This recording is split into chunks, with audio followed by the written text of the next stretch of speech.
All for me. Yeah, it's recording. All right, we're gonna go ahead and get started on this XSpace. Let's see, I got video. Yeah. All right, unmute. Okay, we're good to go. Yeah. So let's get started. Miss Casey Nicole. Looks like I got you here live. Let's take a look, and we'll see if we're all tuned in. Are you in, Casey? I'm here. Hello. You are. Okay, nice. Yeah, if you want to start adding people up, that would be awesome, and we could do this. That's freaking awesome. Scott 1693S3 BSV.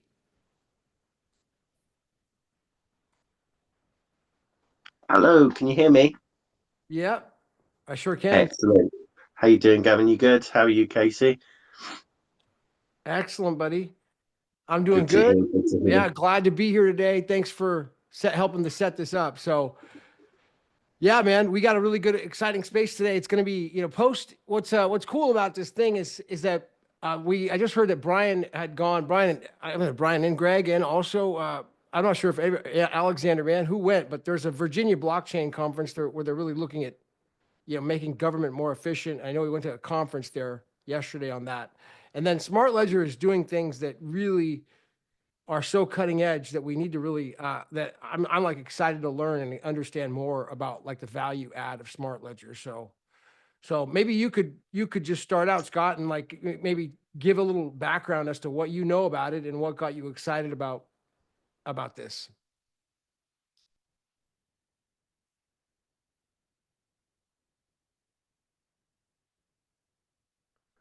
Testing. Oh, we do have Brian up. Yeah, oh, there we go. Can you hear me? Yeah, I can hear you now. Yeah, if we can get Greg up, Code and Lighten, and Alex, that would be good as well. Yeah, I think it all started when I was at the London Block Conference, and I had the pleasure of meeting the guys there, and just sort of speaking to them and listening to them about what projects they had and how they was working with AWS and stuff. And it was just really exciting for me to sort of get a little glimpse behind the curtain sort of thing, because we're all bombarded every day with Craig's a scammer, BSV's gonna fail, and it's just really interesting for me to sort of see the hardworking people who are actually, it's all then good building these little fun apps and stuff like that, but we talk about the utility of this tech so much, and it was interesting to me to see how these guys were implementing these systems for governments and for things like that. And so seeing like the World Economic Forum conference, hearing about how they attended that, looking at the Virginia blockchain show, seeing the new, I forget the name, I call it Smart Start, but seeing the new MVP sort of initiation program they're doing. And I just really wanted to sort of know about some of these other techs that they have, like Certi-Hash, and well, there's an absolute huge list of companies that they've created or applications they've created. And Greg is a real wizard when it comes to just sort of knocking up these ideas. So I just thought these would be the absolute perfect people to talk to right now, when we're seeing so many interesting developments within the US government with regarding sort of data and efficiency of finance, and we're looking at Doge, and I believe Brian put a comment somewhere about how he was having a meeting with Doge, and it just all got me super excited. So I reached out to the guys, asked them if they'd ever be up for doing a space, and they very kindly said yes, and here we are today. So Nice. yeah. Right on. Thank you, Scott. It is perfect timing. It's incredible timing. I mean, a couple of things that I like to talk about was, they did that. There's the new initiative about the stable coin that just came out, this stable coin act that's just went into Congress as a potential bill. There's an executive order on issuing a stable coin. These things are ripe. And then of course, efficiency is all about like efficiency right now in government is and Elon Musk even posted that he wants to use blockchain to make things more efficient. So we don't have all this money laundering anymore. And we don't have to speculate about the money laundering. We know, we know for sure USAID had a massive money laundering operation going on, which is like in the unimaginable numbers. So we got to fix this problem. And this may be the perfect time for some like these guys to really address this and get the word out there. So, I mean, dude, I haven't had the chance really to talk to Brian too much, but I know Greg. So maybe you could just, what's up, Greg? How you doing? What's going on, Gavin? What's going on, Scott? It's good to see you guys. Good to hear your voices. Hey, man, it's really good to hear you, man. I really appreciate you jumping on today with Casey and Scott and Brian and Alex. And yeah. So, dude, I mean, I know you, but do you mind giving a little bit of a background on your story before we get started? Sure, absolutely. And hello to Casey as well. I didn't mean to forget you in the list, Casey.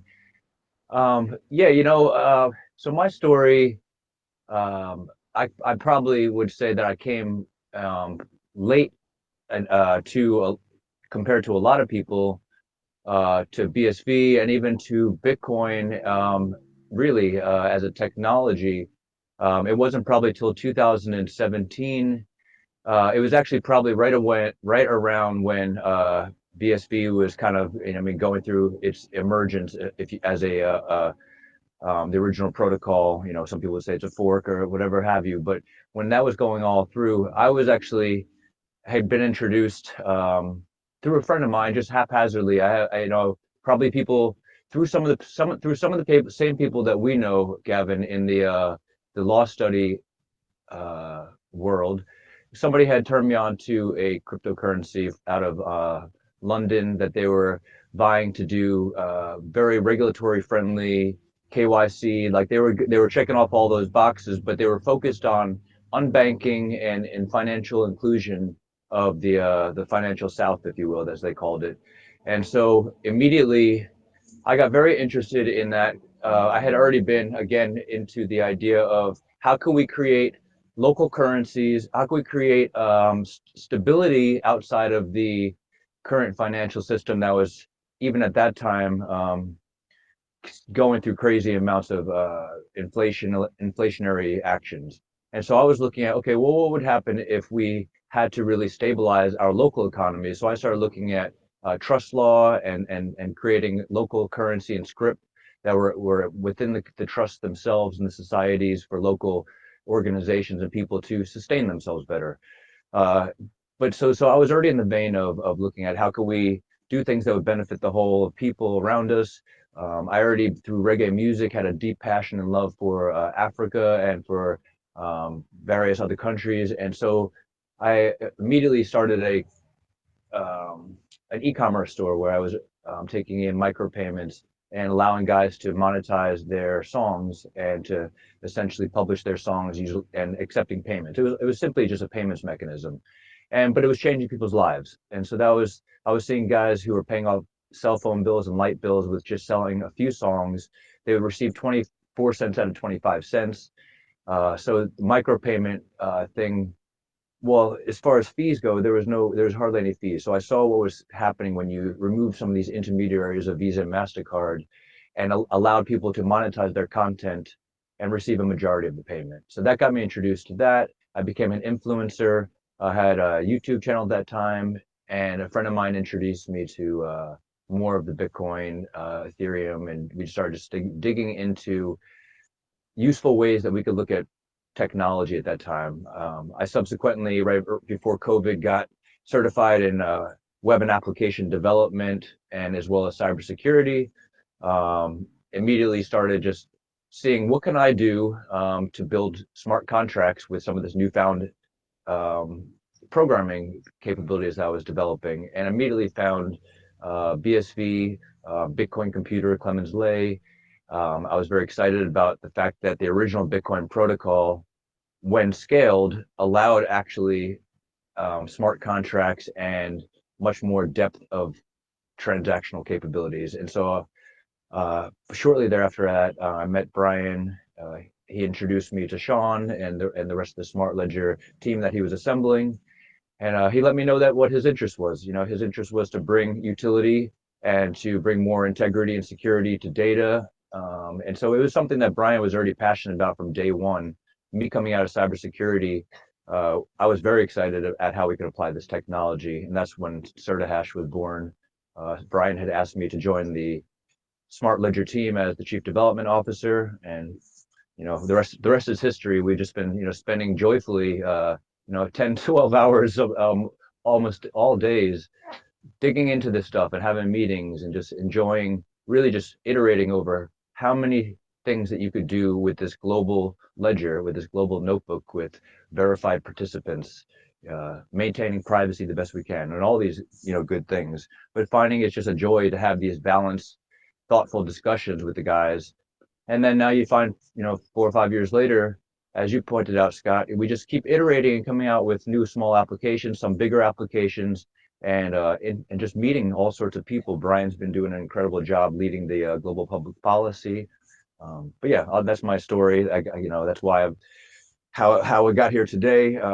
We'll discuss the rest of the stuff that we've been excited to talk about today throughout the conversation. Yeah, I want to ask you more about some of the problems you're solving, but before we do that, I'd like to go around and go over to Brian next. So yeah, if we could, Brian, if you could be so kind to unmute, I'd love to hear from you and get to know you a little bit better on your story, man. How you doing?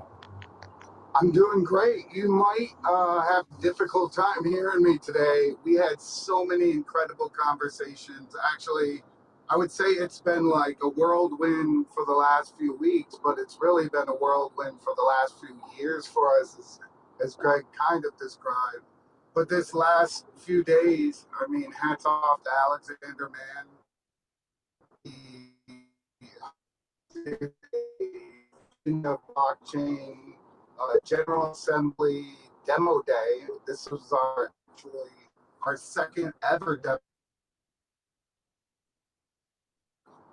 Say hats off to Alexander for really organizing and taking the lead there. He's been, really plugging away for the last year at establishing relationships and himself as, a real go-to expert when it comes down to bills and legislation within this space. So, but yeah, I mean, I'll give you a little bit about my background. So, I've probably people have heard this many times before. I've always been in technology. I mean, when I was 7 years old, I was, a SysOp on my own bulletin board system, and my father was in amateur radio, so I was, no stranger to climbing 75 or 125 foot towers and adding antennas and doing bunny hunts and all sorts of cool things with radio triangulation and using repeaters. And yeah, I just have always been intrigued by technology. I'm a Gen Xer, so always had a lot of time on my hands to kind of experiment with various technologies. And then in my professional career, I've worked for numerous IT companies, some very large ones, as well as even charter communications, where I learned a great deal about networking and redundancy of your network, and even, delving into the cybersecurity world there, where, for 12 years, the number one problem my customers had and the number one thing that they would pay for was something to fix their, data integrity or network integrity issues. And every year I just saw, the prices for the software and hardware go up, and it became, unfortunately, not really able to work with each other. So you might have a firewall that's one brand, you might have your server, your network infrastructure, and it could be all sorts of just a hodgepodge of stuff depending on who was your IT manager, who was basically bringing in and making the purchases. So there was all sorts of problems that I saw, and not really being able to help a customer, but rather just kind of banking on this problem that they're continually having and getting worse. It's you've probably heard it before. It's over 200 days is the average time to detect a breach, and that's been that way for 10 years. So 200 plus days, and it has huge impact. The cost of that is over $9 million here in the US for any breach that goes beyond 30 days. Globally, that's $4.86 million. So you're really looking at significant problems. And as I kind of grew up without, seeing like commercial technology, not everybody had, like Greg, a Commodore 64, an Apple II Plus. A lot of people only were exposed to that in schools. And so, kind of growing up within this generation, it's really given me some, I think, depth of seeing where we came from and what's possible. And, I entirely look at blockchain and Bitcoin specifically differently than most people. I look at it as just an extension of our internet, right? Where we're solving two key issues. We're not putting all our data in a big silo. We're not advertising to cyber attackers to come steal it and put it on the dark web. And we have some native payment system that's secure and efficient. And that ironically starts to solve many of the core infrastructure data integrity issues that we see, from the confidentiality of records, the integrity of records, and the availability of records. So, I've always been motivated in solving problems as a solution provider.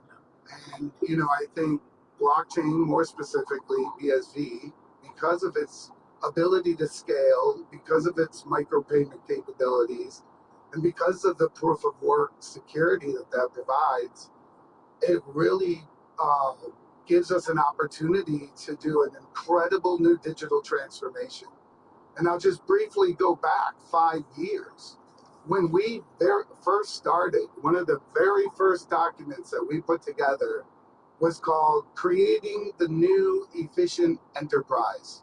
And it was based off this idea of finding passionate, curious, ambitious people that you don't have to manage.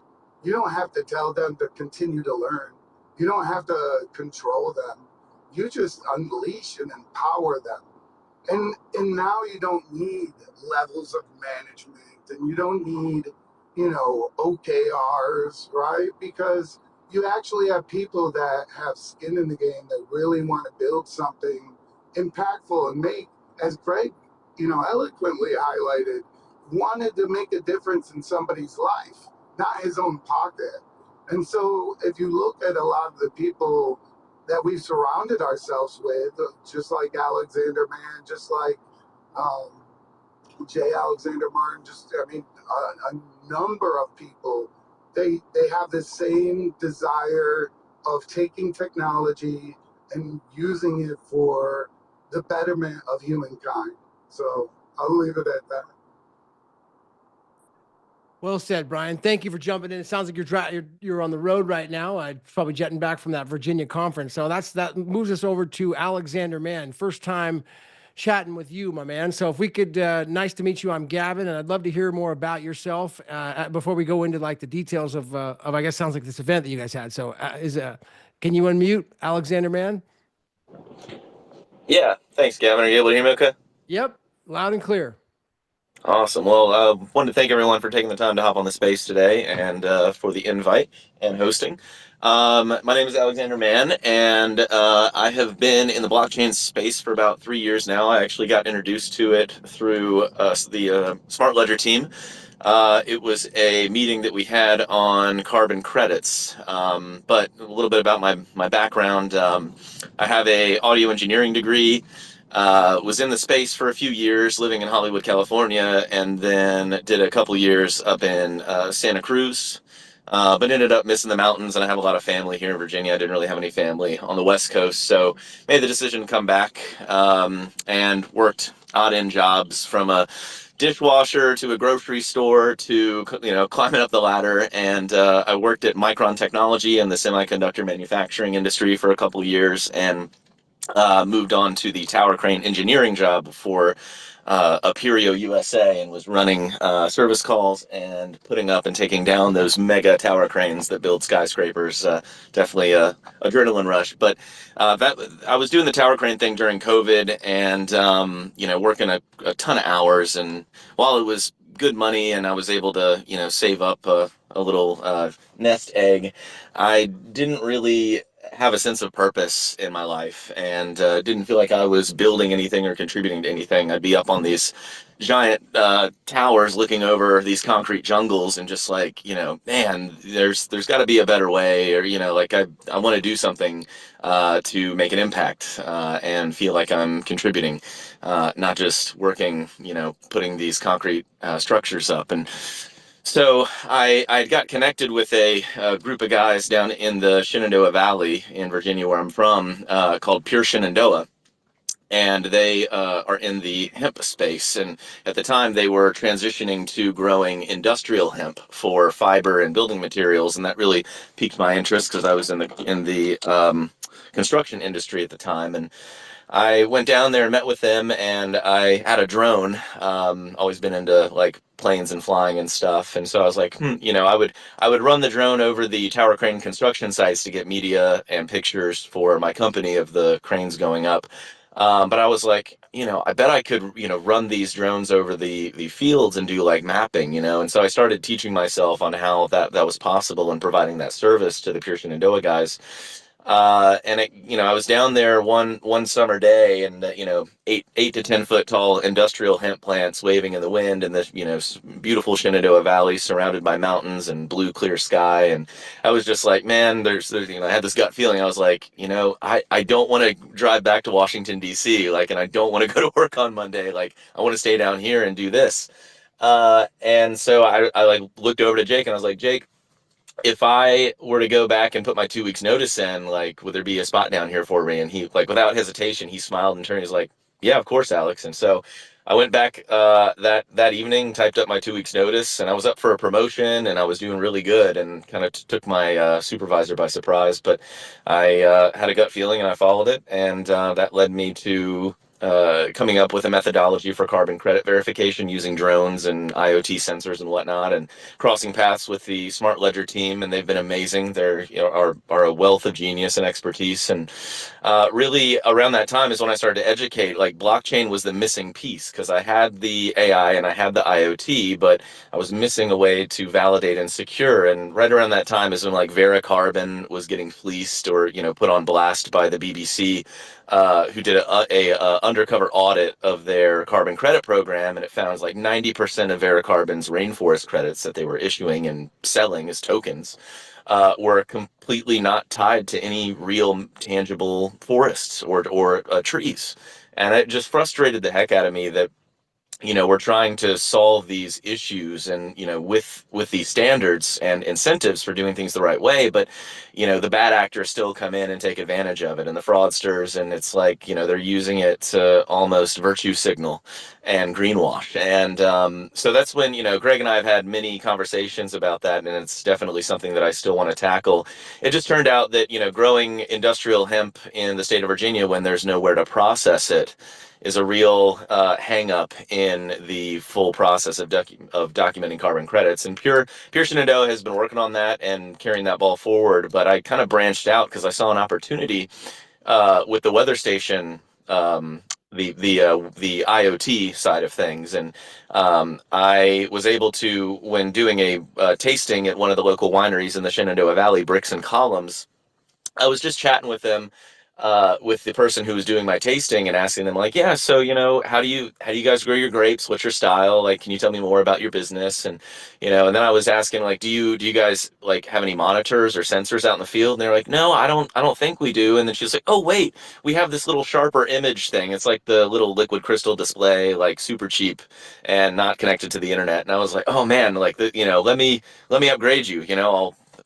I'll install this $400 WeatherFlow Tempest IoT monitor that streams the data directly to the internet, and then you can see what your conditions on your thing are in real time. And then fast forward more recently, I'm working with over close to a dozen wineries with about 25 Tempest weather stations installed, and we're Greg created this app called Weather Chain, and we're posting raw weather data from the IoT sensors of the WeatherFlow Tempest weather stations directly to the blockchain. And We're currently in conversations with a couple insurance brokers trying to spin up a sandbox, and we're bringing that story to the legislature as well. I mean, my biggest focus is on not ticker and number go up, but more so like if we build a solid foundations to facilitate high value transactions that lead to downstream economic activity,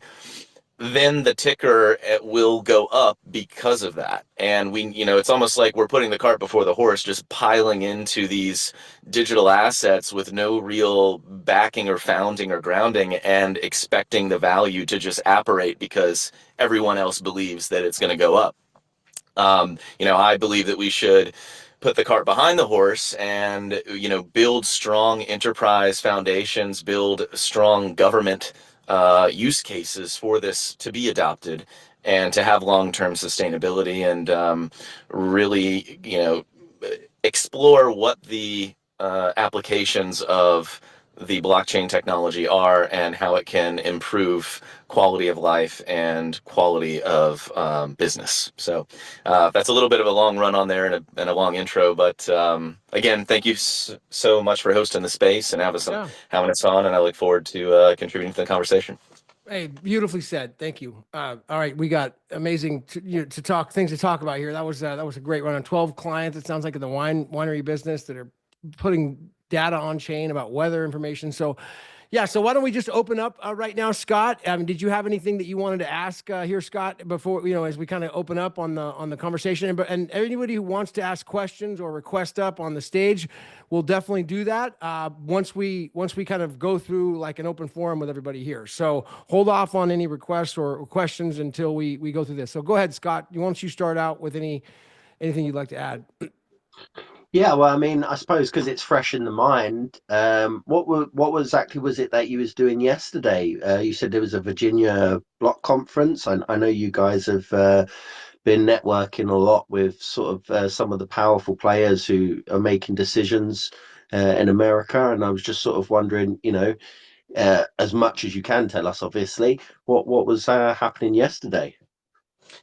Yeah, so I've been going down to Richmond about once a month to work remote and to also try to help advocate for blockchain legislation. So at the state level, last year, Senator Saddam Salim from, I believe it's the Arlington district, so Nova, Virginia, close to DC, he was the only legislator in the state to introduce any blockchain or cryptocurrency related bills, and they were SB 339 and SB 439. And those bills made it through the Senate, but when they got to the House, there were some representatives who had no idea what the technology was, and one of the Republicans was like, well, what is a blockchain? Can I, is it a piece of jewelry? Can I wear it around my neck? What are we even talking about here, folks? This doesn't make any sense to me. And, essentially just making a mockery of it a little bit. And then by doing that, it kind of made other people feel like, well, actually, I don't really know what it is. And then, so I'm just going to be safe and vote no because I don't understand it. And the bill ended up, dying and getting referred to committee, and the committee that it was referred to was the JCOTS, Joint Committee on Technology and Science, which has the purview over those types of tech bills. And they were tasked with studying the two bills and then making a recommendation to the General Assembly whether or not those bills had any value or merit to be passed into law. And you guys can look up the bills later. I won't go down that rabbit hole, but the SB 439 was simply going to establish a blockchain crypto related task force or a standalone commission to address and advise on future legislation that will inevitably come through as this emerging technology becomes more solidified. And so I testified 2 or 3 times, as well as gave some input on practical use cases and why the technology, like how the technology is moving faster than government can keep up with, and why it's important to facilitate more conversation around this, more opportunities for education and public-private partnerships for research and study. And so, it ended up being that at the end of the year, this past December, JCOTS voted, and they passed the creation of a standalone blockchain commission, which is going to consist of 6 legislative members and 6 members from the private sector, representing various industries like banking and finance and insurance, etc.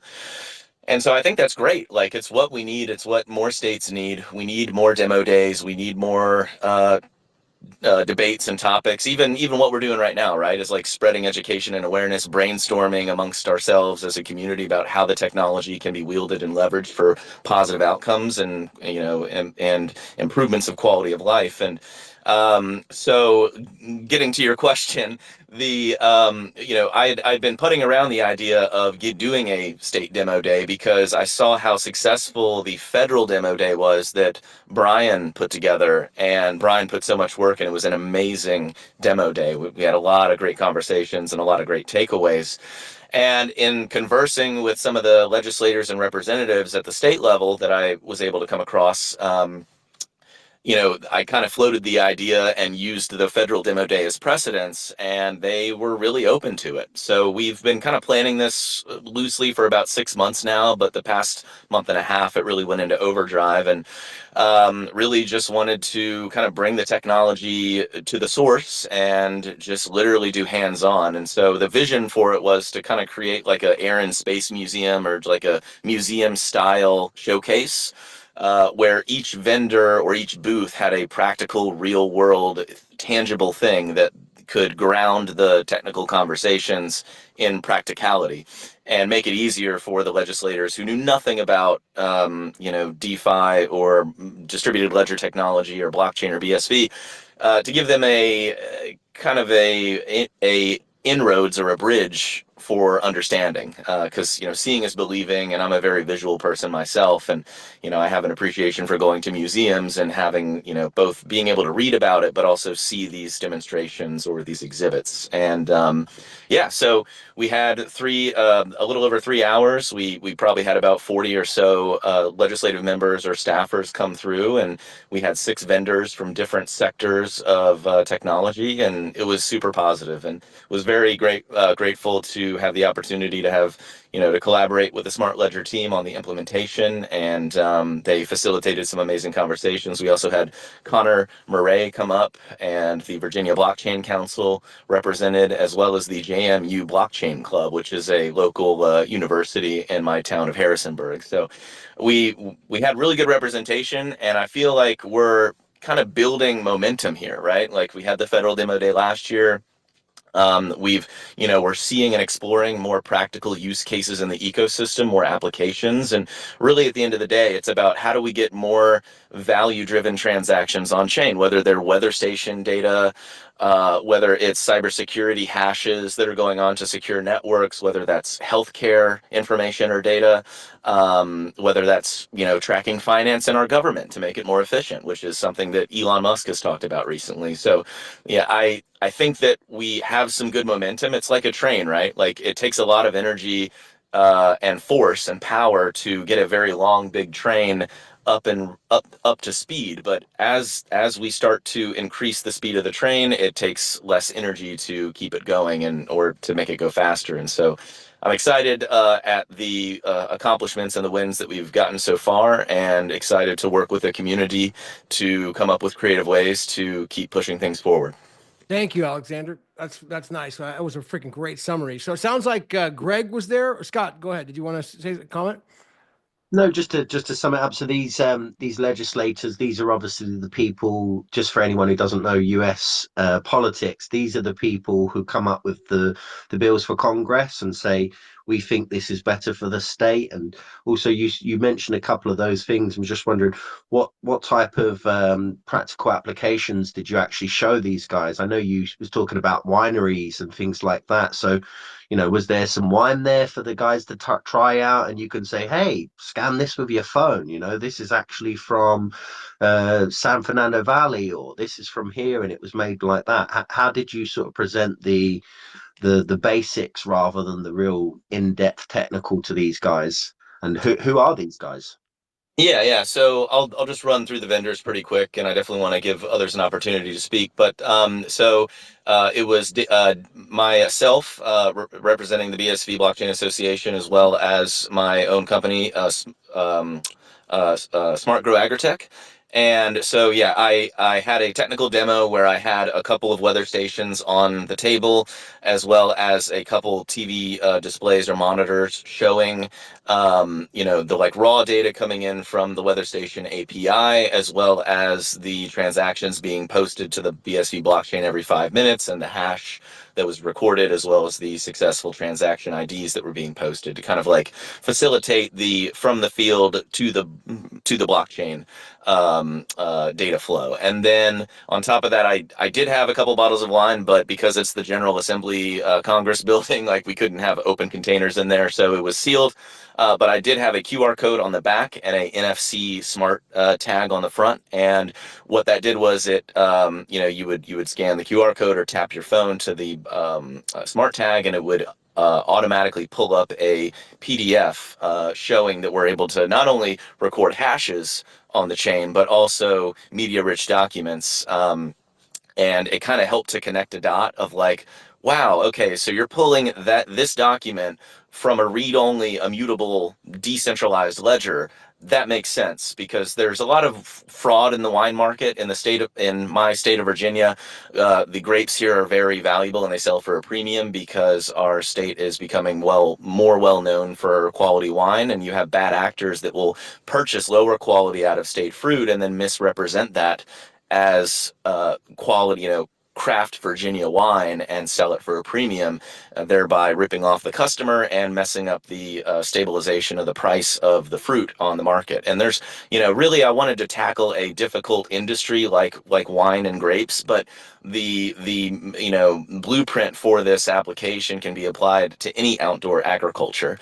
And then the other vendor was Databird Drones, someone that I've worked with before, but he focuses on UAV mapping and digital twins using LiDAR and LiDAR and multispectral and photogrammetry. And what he's doing is using a type of neural network, which is photographs to 3D model, called Gaussian splatting. And once the neural network is done stitching the images together, the model weights are fixed. And he's actually hashing the model weights of the Gaussian splat once it's done, rendering the 3D digital twin and storing that hash fingerprint on the BSV blockchain, and thereby solidifying if an insurance agency wants to review like power line digital twins to make sure that the power lines aren't sagging too much, or assess fire risk because of vegetation encroachment. They can rely on that information and make downstream financial decisions based off of knowing that information that they're relying on is the original and hasn't been tampered with at all.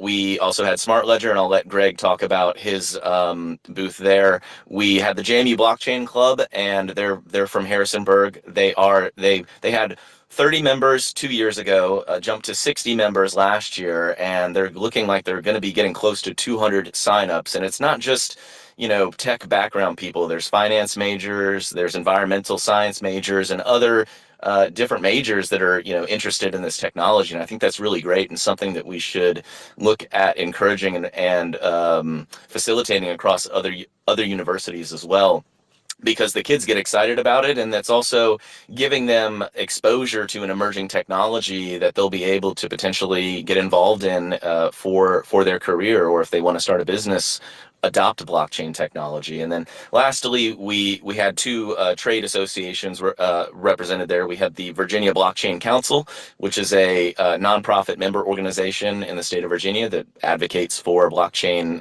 legislation, as well as does a bunch of like social meetups and gatherings and tries to facilitate community and events of like-minded people and to educate. And we also had the BSE Blockchain Association have a table there, and we were able to kind of like point out real world use cases, and then with the BSV blockchain table talk about the actual protocol and what is possible and how to implement and integrate this technology across various different business sectors. But Greg, if you want to talk about the your impression at the event, as well as the booth and the demos that you had set up, I'd love to hear your perspective on that. Yeah, likewise, please, Greg. Sure. Hey, what's going on, guys? Great explanations and great insights, Alex. I appreciate it, guys. It was really a successful day, in my humble opinion. I think, as Alex said, the work that Brian has done federally, we saw the demo day just kind of move people's brain needles, so to speak. I mean, you saw the fog start to clear when explained, what this technology is.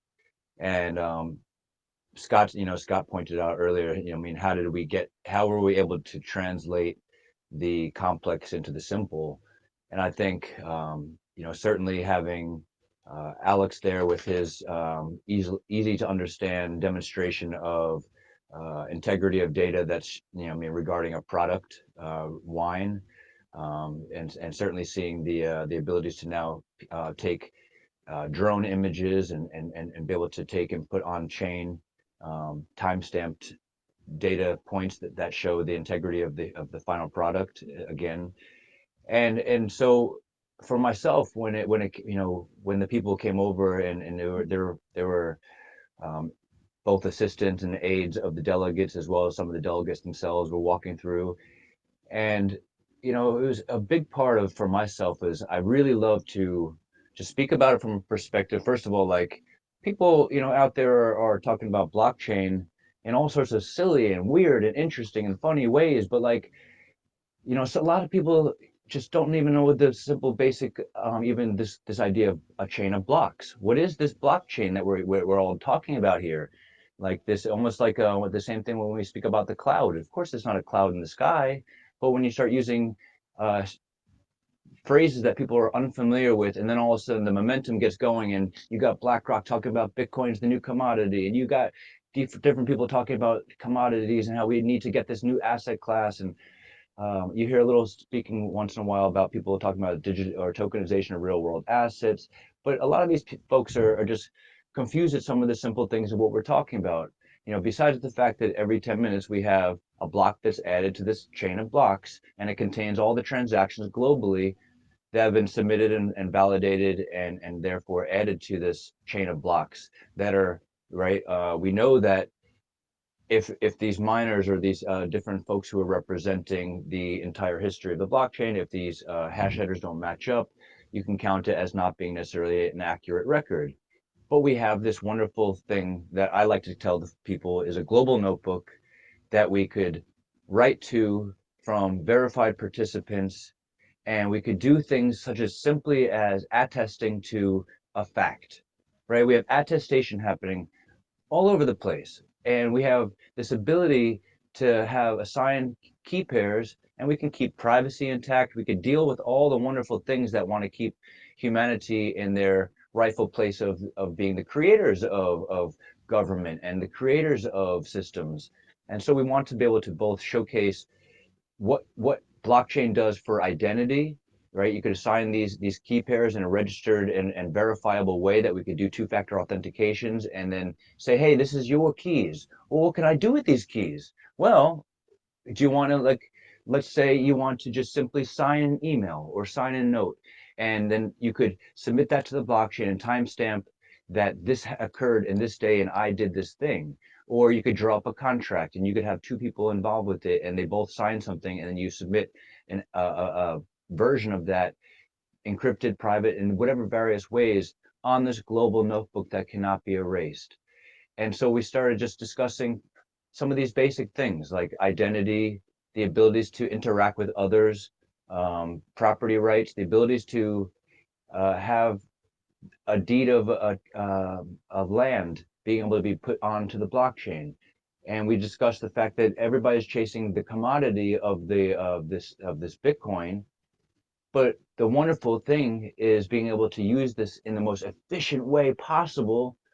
So where we could take a single Satoshi and you could put $1 million Dubai property on that. And suddenly what is a single Satoshi becomes an enormously valuable contract that's on chain. And so we just discussed, I mean, what it means for having this global notebook that now we're able to participate in a verifiable way, give attestation of facts, give, all sorts of different things. And so machines or man could be, verifying and attesting to what's happening. So we discussed certihash and how it protects systems by monitoring these files and comparing it against the hashes that we're storing on chain. And we're able to show that the administrator has to sign off the remedial activities that they participated in or did not participate in, right? So we're able to now show an accountable history of activities. Once again, it's a history of activities that we could verify after the fact.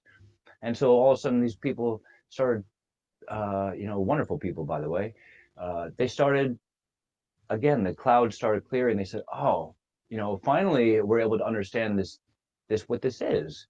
And to see that it's not just for finances, but it's for data and data integrity and verification, contract law, movement of property rights. And it just became a very beautiful conversation of showing, hey, look, we've already had this wonderful system of laws in place, and we're simply just making it more efficient, more verifiable. And now we, have the abilities to make this improve the lives of people and make efficient businesses, organizations more efficient. So that was my part, is really just enjoying, just expressively showing these good people what the simplicity of this global notebook is and how we could participate in it and make more efficient things happen. Nice. Thank you, Greg. Freaking well said. Very eloquent. And, sounds like it came across incredibly well. I want to see what Brian has to add to this. It sounds like he was there as well. I saw pictures of him showing up at the event. Are you able to talk, Brian? Yes, sir. Yeah, I thought, again, I'll say this is one of the events that we need to replicate over and over and over and over. It has really shown its value, right, as far as being able to transcend the conversation from, to whether it's a discussion or a pitch deck, to really putting the technology back into their hands and allowing them to see what is the benefit. So, as Greg said, okay, here's a solution that provides, fastest detection that's possible today. Well, what is the real value of that? Well, I shared earlier, $9 million cost for any business that is breached that goes beyond 30 days. Well, how can you really apply this beyond that? Well, whether it's a municipal government, state government, federal government, whether it's an enterprise. I mean, let's just take this scenario. They all have cybersecurity not requirements, but needs. And that's one of the most difficult things to acquire today is cybersecurity insurance, because a lot of these insurance companies have been paying out more than they've been bringing in. And so the premiums are very high. What they cover has, dwindled down to the basics. Now imagine if you could provide, very similar to all these cars, all these cars I'm surrounding by, right? A little device that you put in, and now if Brian is banging you on Route 81 or not, or speeding, or driving recklessly. Well, what happens? People choose to do that, and it lowers their cost for the insurance. Well, the same philosophy can be applied even in cybersecurity with just simply certihash, by just giving an outsider view for the insurance company. What was that time to remediation? Did Greg receive the the alert, and then Monday morning, 3 days later, he chooses to basically respond to that issue? Or did he respond to it immediately? And so now that the cyber insurance company can actually have a better risk profile for Greg or Greg's company to be able to provide him a lower premium and maybe potentially cover more. So it really brings, the discussion 4 or 5 steps further about how this could be implemented, whether it's in their state for their own cyber insurance costs, whether it's for their public schools, their public hospitals, which are, primarily the number one target because of all the information that they possess and the lack of, real funds in a lot of cases, specifically rural hospitals where, they do not have scene detection or could afford $600,000 worth of equipment. And I've seen it firsthand, the damage this causes. Sean, who was also there with Connor representing the BSV blockchain, along with myself, he lives up in Vermont, and one of the hospitals, his local hospitals, was breached, a couple of years ago. It almost took 6 months for this hospital to recover.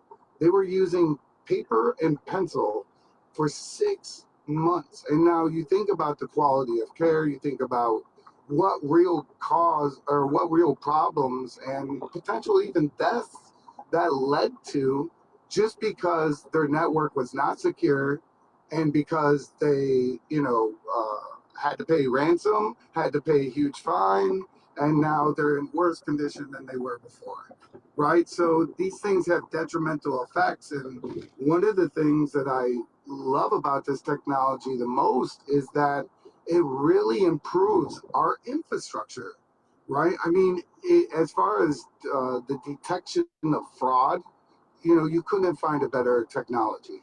And, with that topic as prevalent as it is today, it really lends credence to what BSV has been building, what the organization has been building, what members in the ecosystem have been building towards demonstrating these technologies.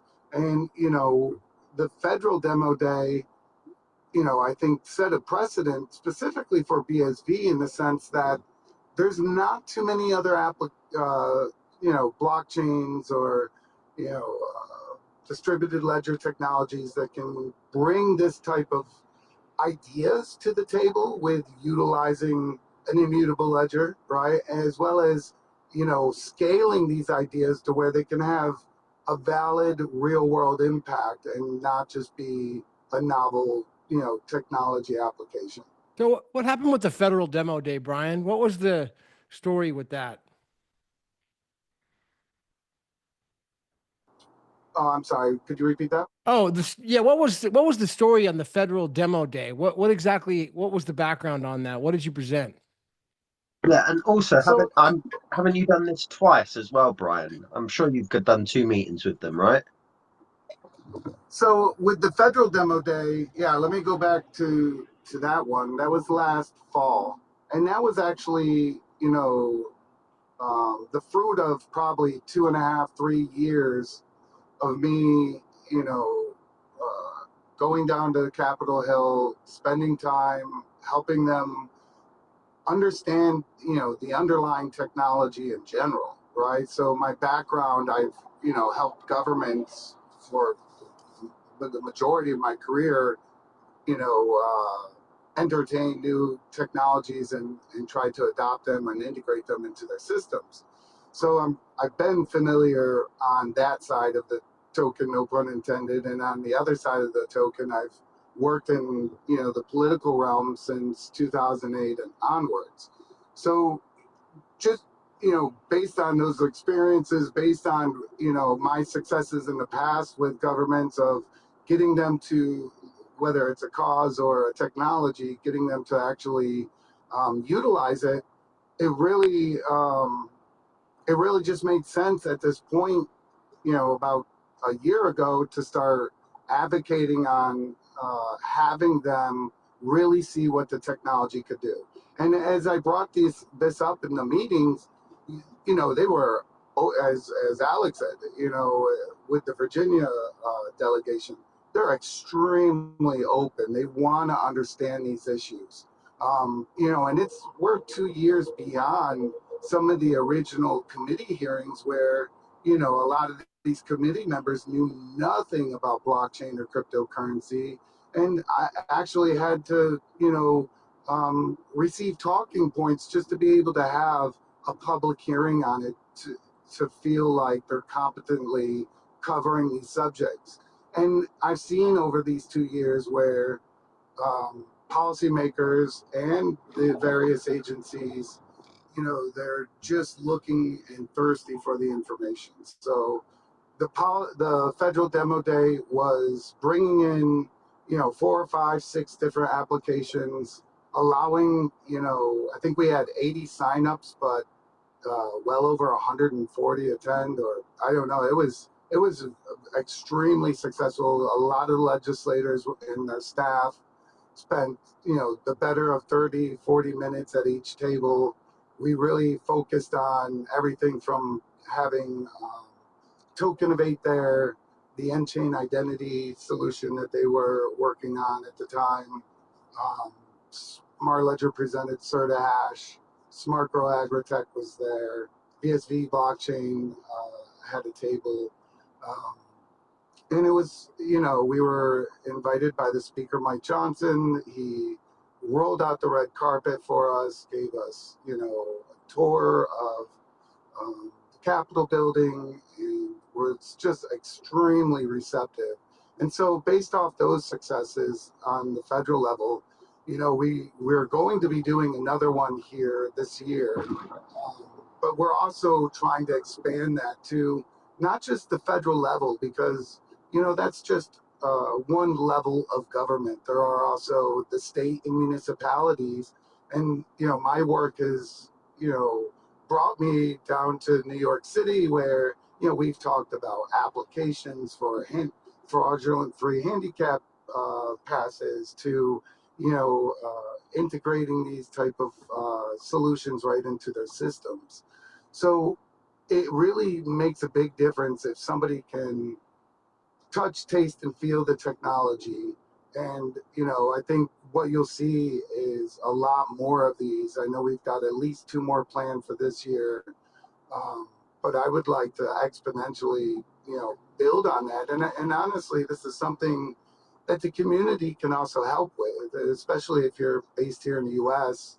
Or globally, but in the U.S. specifically, if there are local policymakers that you can get a hold of, I think, introduce these concepts of, hey, let's have, this technology brought so you can better understand it and see where this can improve the condition of the constituents in your representative area.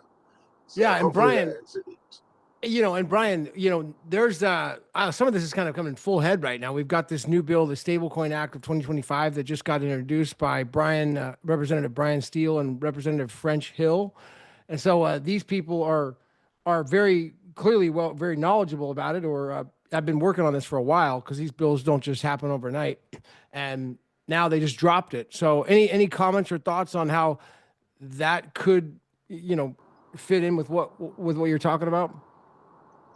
Yeah, well, I've never been more excited than over the last month. I've worked tirelessly, on various bills, specifically focusing on definitions, right? Because if we can get the definition right for, digital assets and blockchain, then now you start to see this kind of proliferate in other bills. They adopt the same definitions. So I've really spent the last, couple of years honing in on and working on bills that have some, substance of moving forward that I could help with definitions. And last year, I worked very closely on the Enforce Act, really trying to, implore to them that, there is a difference between crypto and blockchain, and that we can, that we have to separate, their idea of, let me give you an example. Their definition of digital asset was anything that goes over a cryptographically secured network, and that would have dire effects on, applications that were not financially driven, but more data driven, in the sense that they would have to, report every wallet that they spin up for a customer and potentially register with a financial institution. And that would, have a major impact on, applications like CertaHash or any data-driven application in BSV. And so really looking at, you know, that work there, and then the change that we've seen since even the White House definition of blockchain.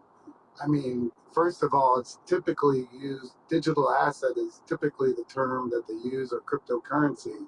But as you can see there, using the term data and blockchain, you know, that is, you know, 180 from, you know, my experiences on the Hill. And, you know, I think with not just the Stable Act, but the Genius Act, which is also a product, I believe, from Bill Hagerty's office that was released last week. So you have two different stable coins and stablecoin acts that they're really interested in pushing forward. If you've been following my updates from, you know, when Alex and I actually returned from DC a couple weeks ago, you know, this was, you know, primarily their number one concern was ensuring that they focused on creating stablecoin legislation and moving forward first with that. And I think it does have a significant impact across the board. I think, you know, we've seen people, you know, in and outside of our own ecosystem within, you know, digital assets, blockchain, crypto, that have, you know, applauded, you know, the Michael Saylors and, you know, even the BlackRocks of the world. And I think that, you know, also comes with the maturation of this technology, which, you know, in politics, neither side is ever going to be fully happy. And I think this bill will probably demonstrate that first issue where, you know, stable coins are going to have significant requirements that for them to continue to proceed to offer their services. And I think, you know, independent stable coins, specifically those like Tether, they're going to have a difficult time complying with either one of those bills if they get pushed forward. However, I think that there's, you know, that whether that, you know, we could always, you know, assume what that could mean for the larger cryptocurrency environment if, say, you know, one of these major current stable coins is seized or shut down or is found not to be able to comply, not just with US, but EU regulations and policies that are, you know, look to be moving forward furiously. So I think that that proposes its own scenarios of what could happen. And then I think, you know, I try to focus on the positive things or the opportunities that these, you know, bills or, you know, these environments present. And my number one goal is always just to ensure that there is a fair and competitive environment. You know, the government doesn't typically pick winners. I just want to educate them that there's an option, right, that allows them to do a lot more than what they've been familiar with. And so the opportunities in these new bills that I see is that BSV sole, you know, benefit is really as plumbing and infrastructure. And so as you can see now with, you know, both of these bills, you know, banks will be able to actually issue their own stable coins as well. And so that creates a huge, you know, opportunity for us to present our technology to serve as those plumbing, not just for one, you know, US dollar coin or something, you know, just one coin, but a multitude of regulatory compliant, you know, financially sound instruments that we could serve as the plumbing for. And so I think that that's a huge opportunity that speaks to the forward thinking, you know, concepts and ideas that the BSV Association has really employed over the last, you know, 5 years to focus on building that railway, scalable railway to handle this type of you know, these type of utility applications that are obviously required. I mean, what would be required of the infrastructure to put the Treasury Department on blockchain. And unfortunately, it's not 26 transactions per second. It's not 7 transactions per second. It's not even 50,000 transactions per second. It's, hundreds of thousands, if not millions, and eventually billions of transactions per second. So I think that that's kudos to those, right, that have looked and looked at BSV as the infrastructure and plumbing that it serves, and has built that out, head down, ignoring the noise and ignoring the, number go up and ignoring the hope you stay poor, right? But just heads down, building out the infrastructure to allow companies like SmartLedger or Mint Blue or 4Chain to, educate and help others, build out applications, because ultimately, it comes down to the experiences and the capabilities of people everywhere. And, I've seen it, Greg has seen it, I'm sure Alex has seen it through thousands and thousands of conversations over the last year, this aha moment, right? Or what I call a shower moment, where they actually see the value proposition and they can relate it to a legacy technology issue that was unsolvable, whether it's right now in their career, whether it was in their previous career. And, it goes back to even my story of wanting to solve a problem for somebody that nobody was, everybody was just kind of capitalizing off and not trying to solve. And, ultimately, I think that has kind of shaped, my vision in bringing this technology to adoption, and that requires people using it and building on it. But yeah, I know that was quite a bit Nice. there. So No, that's great, Brian. That's freaking deep. I really appreciate it. I want to open up a little bit more on the floor. So if anybody has any, if you want to come up on stage, please request up, and Casey will, approve you. If you could just, ask any questions or comments, and then also, but I want to go back over to Alexander as well, and just see what your thoughts are on some of the comments of what Brian talked about, about these problems that could be potentially solved, and how they could be solved, and what other options there may be. Are there other blockchains that could solve these problems? I mean, I don't know, just, yeah. What are your thoughts or comments that came to mind after Brian's talk there, Alexander? Yeah, there's a fair amount to unpack there. I think one of the main things that resonated with me was, that Brian said about that shower moment, or the aha light bulb, is that there's still a fundamental disconnect across multiple channels, both at the state government, federal government, even international, of a misunderstanding. And to put yourself in the representative shoes, they have a district that they represent, and they're elected to go to the Capitol to advocate for and pass legislation that their constituents that elected them want them to, that are of interest to their constituents. And so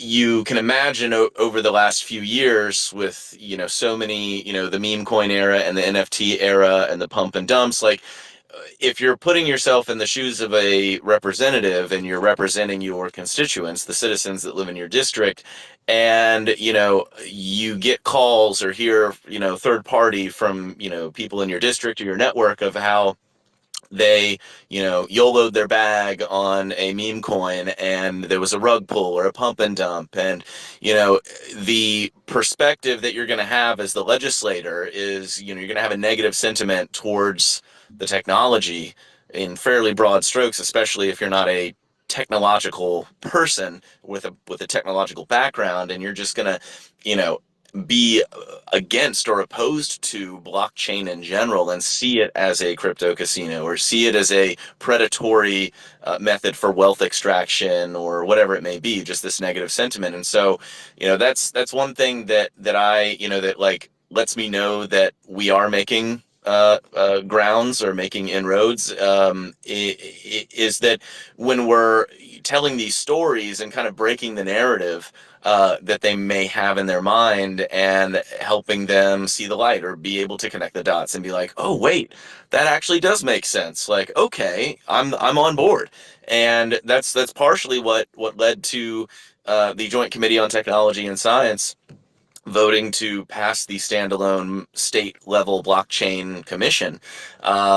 And it's also similar talks. And granted, I've only gone to DC, a handful of times with Brian. Brian's been doing this for many more years than I have, but seeing the same types of resonance and the same types of like breakthroughs. And really it just goes back to, the key takeaway here is like we as a community need to focus on education and understand that, there are so many different perspectives and there are so many different levels of tech expertise or like tech understanding, and asking how can we bridge those gaps and fill those holes so that we can be on similar levels and have these creative conversations much like we're having now, brainstorming ways to continue to move the ball forward. And I think it's through more demo days. I think it's through engaging universities and younger generations of people. It's leading by example and doing more things like we're doing here, even something as simple as a Twitter space. We're talking about concepts and things that kind of bridge the gap, and it's not just crypto, but it's also just not focused on utility and throwing tons of transactions on chain. It's a mixing pot, and I think that's beautiful. Scott? Yeah, I have a couple of questions. So what would you say, and this goes out to any Brian especially, but anyone who's obviously done these federal days, what do you think the sort of biggest takeaway is from that day with regards to how these legislators are interacting with you guys? Like, how does it then go from education to these important people to these important people saying, okay, Brian, listen, I want you to set up California wine industry on this thing? How do you take it from the education to the actual, numbers on chain, basically?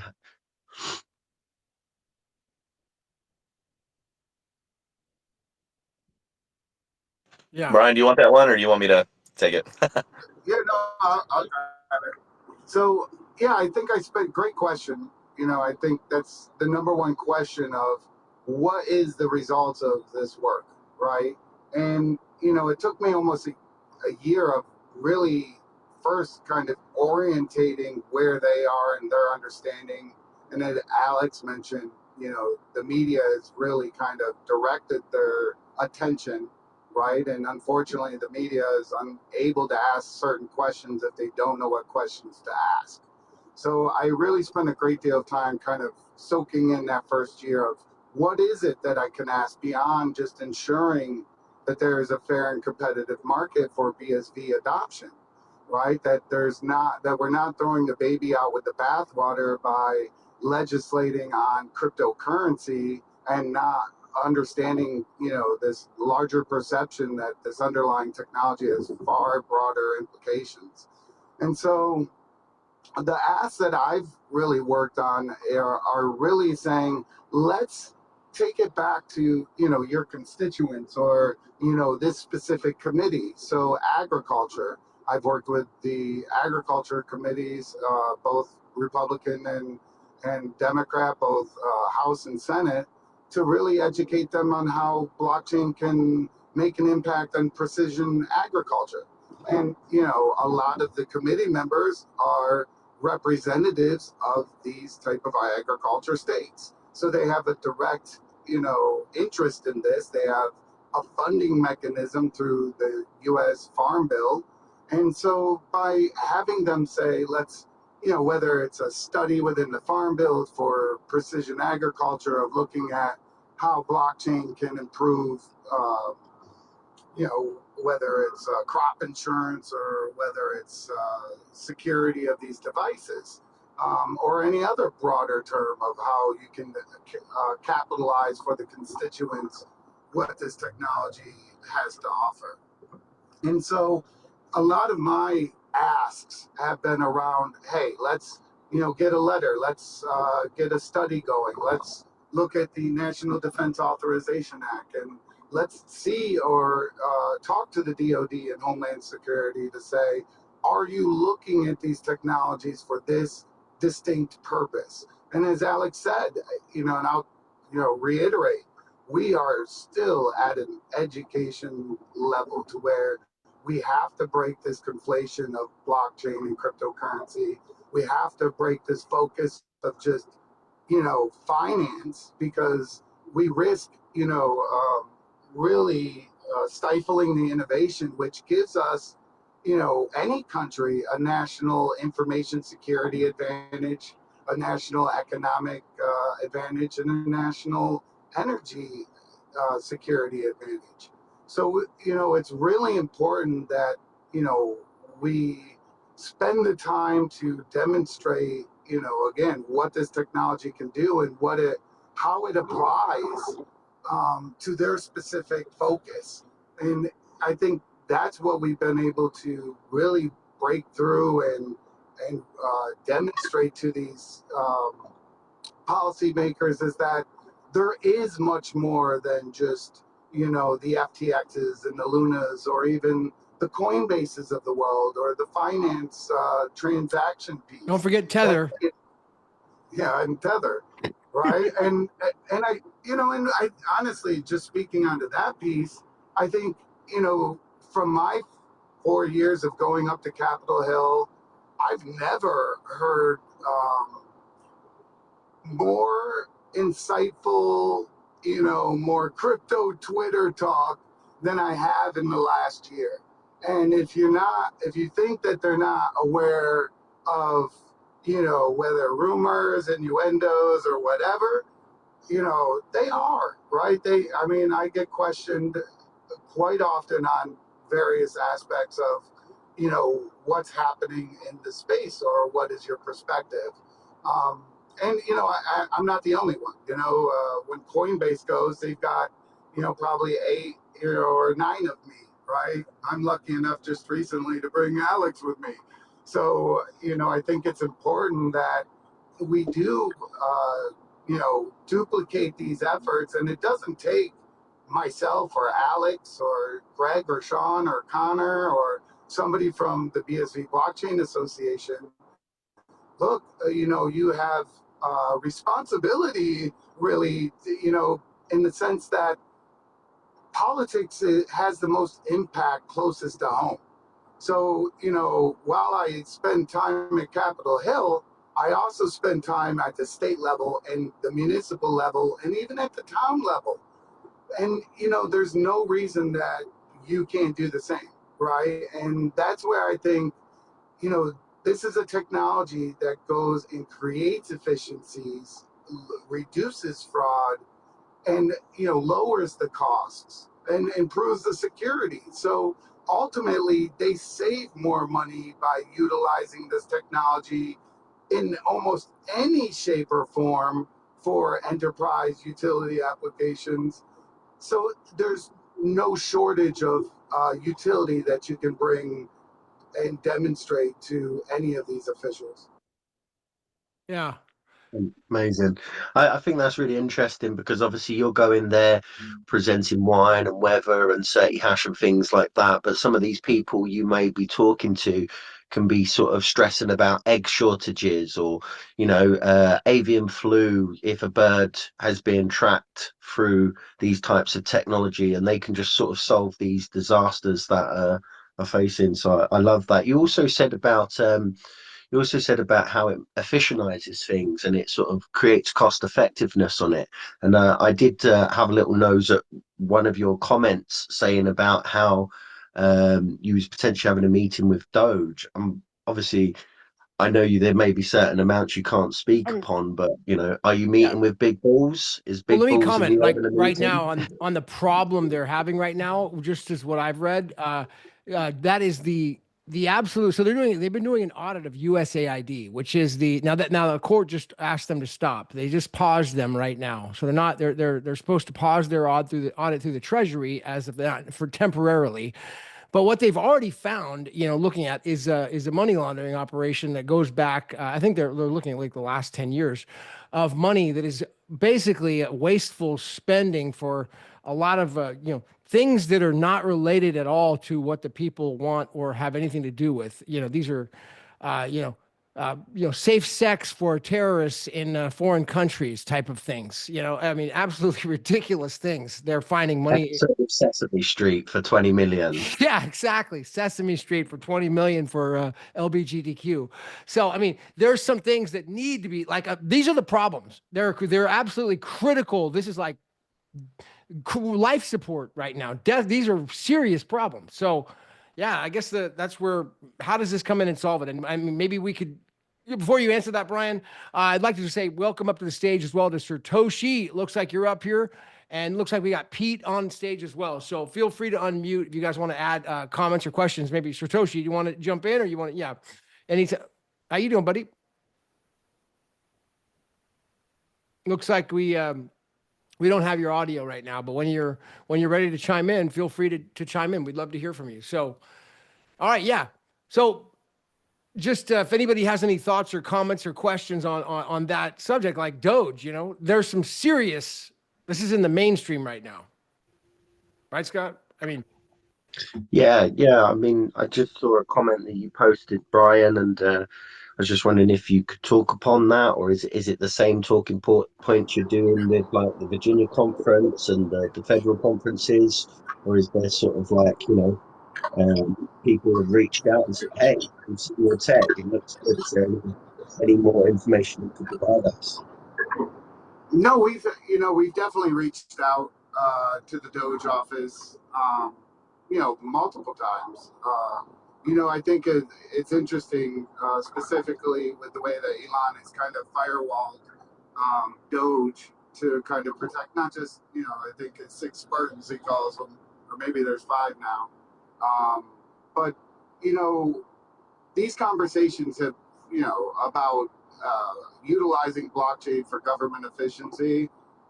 It's conversations that have been going on for 3 years now.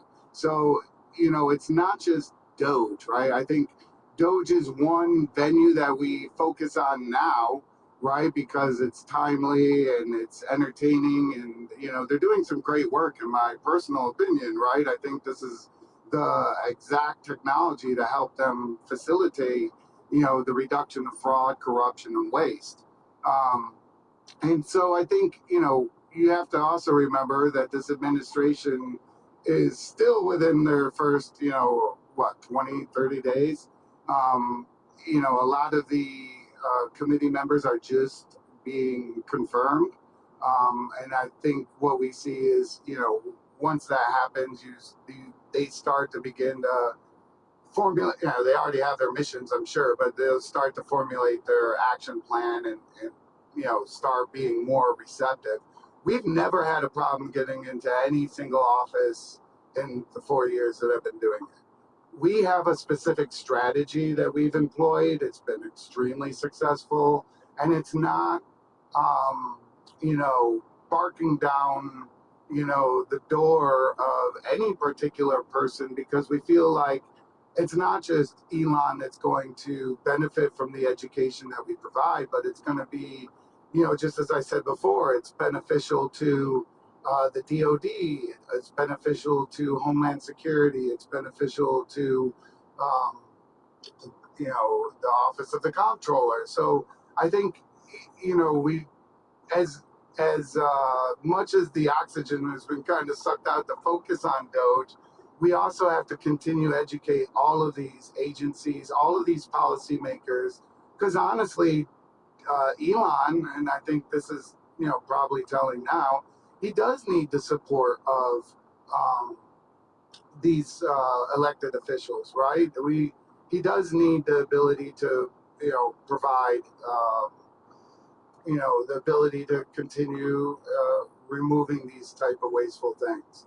So I think it's, work that we have to continue to knock out. We go down there, I'll be down there at the end of the month with Alex, having some more meetings, And if I'll give you a kind of a rundown of what those look like, it's typically, sprint, from House to Senate, or, building to building, of working with, we might have 8, 9 meetings in a single day, 2, 3 days in a row, and they're on a host of topics. So you might be talking about illicit finance one day, or one meeting might be talking about, to the agriculture committee members in the next meeting. So it really has taken a lot of effort to, share this type of information back to the policymakers, to where they can make actionable intelligence on it. But yeah, I think, to answer your question, we are talking to everybody to provide them the insight that this technology is scalable today, that it can be implemented today in a cost-effective way to reduce, fraud, corruption, and actually improve the security and data integrity, that going back to that confidentiality, integrity, and availability of data. Right. And so it's not just a message to Elon. I'm sure if anybody's ever followed me, look, I've written him letters 2 years ago about how this not just could help with SpaceX, but X at the time, and all of his efforts. And so, I would like to think that if he was ever listening to this, he would potentially see the efforts that we presented even two years ago in my book, right? And where I even addressed them there.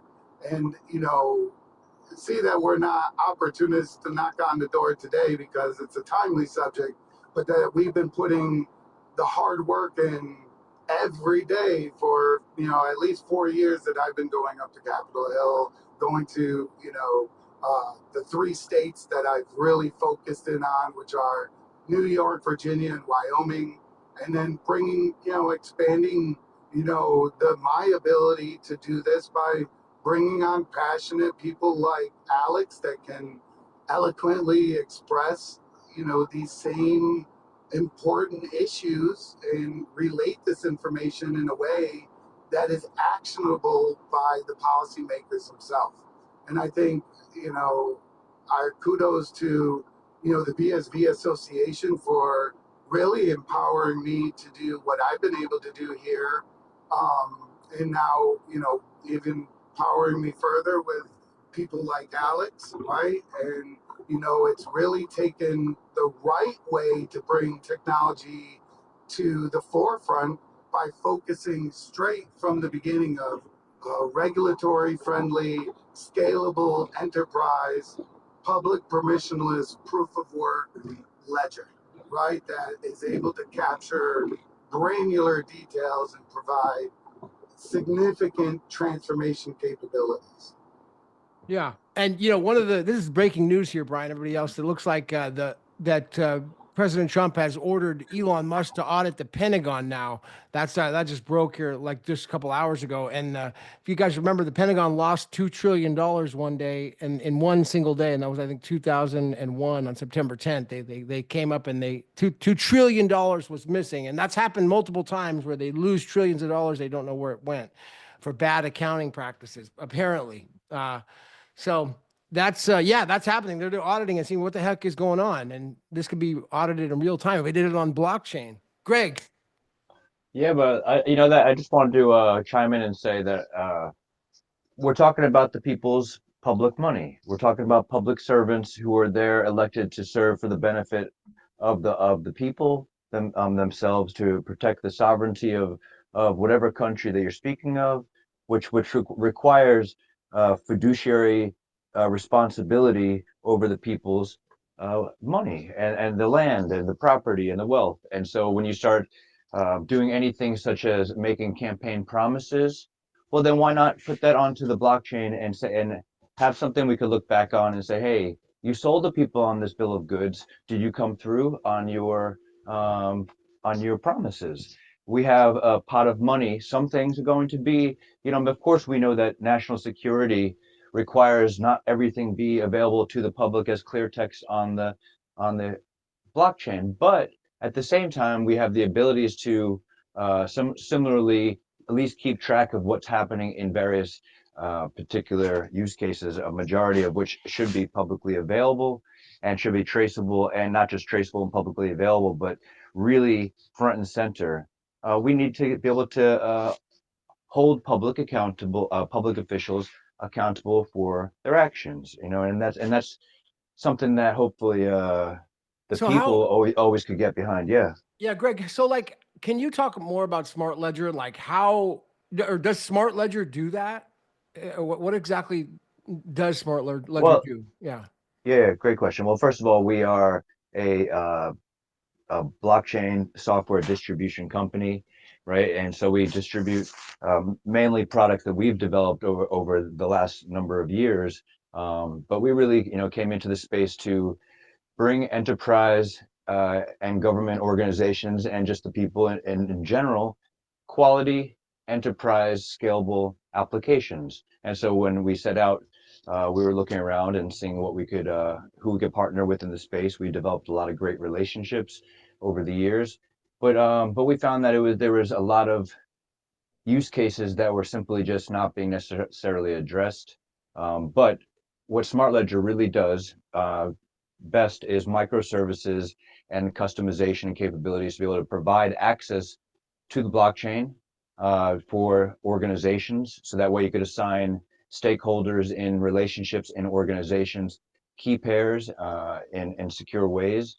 And that way we can, it's not necessarily, even when you just heard me say that about the public officials, that's not necessarily what Smart Ledger is out to do. It's we're out to provide accessibility to these tools that organizations can make their uh, overall operations more efficient. How do you do that? Well, sometimes you need to shine a light on certain operations, and that applies to governments. That applies to, anybody. One of the things we were talking about earlier with Alex, or he had brought up, was when we first met. We were talking about carbon credits. Before we got together with Alex, and he actually got to meet our partner in this endeavor, we started speaking to guys within the oil and gas industry and how they could just simply attest to and show for real efficiencies that they were making in their organization. So now you're able to take this verifiable truth and you're able to now shine it on the mountaintop and say, hey, look at our organization. We've really made these changes. And so again, this applies to everything. But of course, like you said, in this Department of Governmental Efficiency, it really stands out as a perfect technology to monitor all of these different funds, these public funds, and how they're being spent. I mean, and And Brian, like maybe you could touch on, like, for and a lot of people are saying, well, maybe they should use one of these other hobby blockchains. I mean, that might do it, 7 or 8 transactions a second. I mean, I mean that's kind of, we know that's never going to happen. But I mean, aren't there any other ways they can do it that they should explore, or is there only one way that will solve this problem? I mean, I think there's a right way to do it, right? I mean, ultimately, you want the goal of technology is to improve the condition that you currently have, right? And on, when you look at what is blockchain? Well, some people will say distributed ledger technology. Some people say like consortiums or hybrid blockchains or blockchains. Ultimately, I look at those as private databases, because you still have the distinct problem of data integrity, confidentiality, availability. And so I would, look at, if we want a very scalable, efficient, public, universal source of truth, right? That BSV at this time is the most scalable, implementable chain to be able to use. And again, what is, I think this is where the ask is, let's look at these infrastructures, let's test them all, let's understand the functions, features, and capabilities that, say specific chains that could potentially handle or claim to be able to handle this type of traffic or throughput that would be required. Let's, kick the tires and find out, right? Because the worst thing you can do, and I've seen this with technology implementation, going back to voice over IP, where, when voice over IP, which is just digital telephony, when that was released, the promise was it's cheaper, you can do more with it. Shoot, you might even get a forwarded call while you're in the grocery store and they're thinking you're in the office, right? So you're able to do so much more, and it's a lot cheaper than copper lines. Well, the reality is those early adopters brought in these, very expensive digital phone systems, typically from Cisco, and they didn't have the infrastructure available, which was fiber or symmetrical bandwidth for the up and down that's required to pass these messages across the network. And so what happened was, they bring these very expensive systems in that ultimately had a specific great ROI that would pay themselves off in 3 to 5 years. But then they discovered, oh, we don't have the connectivity to make these function. And it sounds like I'm talking out of a tin can. And so a lot of those early adopters ripped out those systems, and still probably to this day, I know a few would never consider using voice over IP, even though now we have the infrastructure, the bandwidth, the up and down symmetrical connections to be able to process these type of data-driven, hardware and software solutions. And so, I would say the same thing applies to any government, any business, any enterprise that is looking at these technologies for some type of efficiencies. Going back to the stablecoin bills, there will be banks that will say, hey, I'm now authorized to issue a stablecoin. Well, where, how, what, right? Because that's not something that was probably even within their roadmap, a year ago or 2 years ago. But now that there might be a means to them being able to utilize it for, to improve their own business models. So they'll need plumbing, they'll need infrastructure. And that goes back to what is able to kind of handle this throughput and provide the uptime, right? As well as the security model for the most efficient use of a public, source of truth. And do you see like these organizations then sort of, getting into mining so that they can effectively process their own transactions, or do you think this will be something that's already set up? Will it be run by, Gorilla Pool and Tau and these other entities? I think time will tell. Like, I would like to see, the network continue to be as decentralized as it could be, right? And you have 2 miners, you have 1 miner, 5 miners. We need to make sure that we have the decentralization, because that provides a redundancy and security model for Bitcoin, right? So, do I think, will the Black Rocks and the, large entities like maybe even Fidelity become a full node? Most definitely. I think it behooves them, to get involved at the infrastructure level, and to participate in that economy, which only, again, makes the network stronger and more resilient. I would hate to see a model that's adopted where,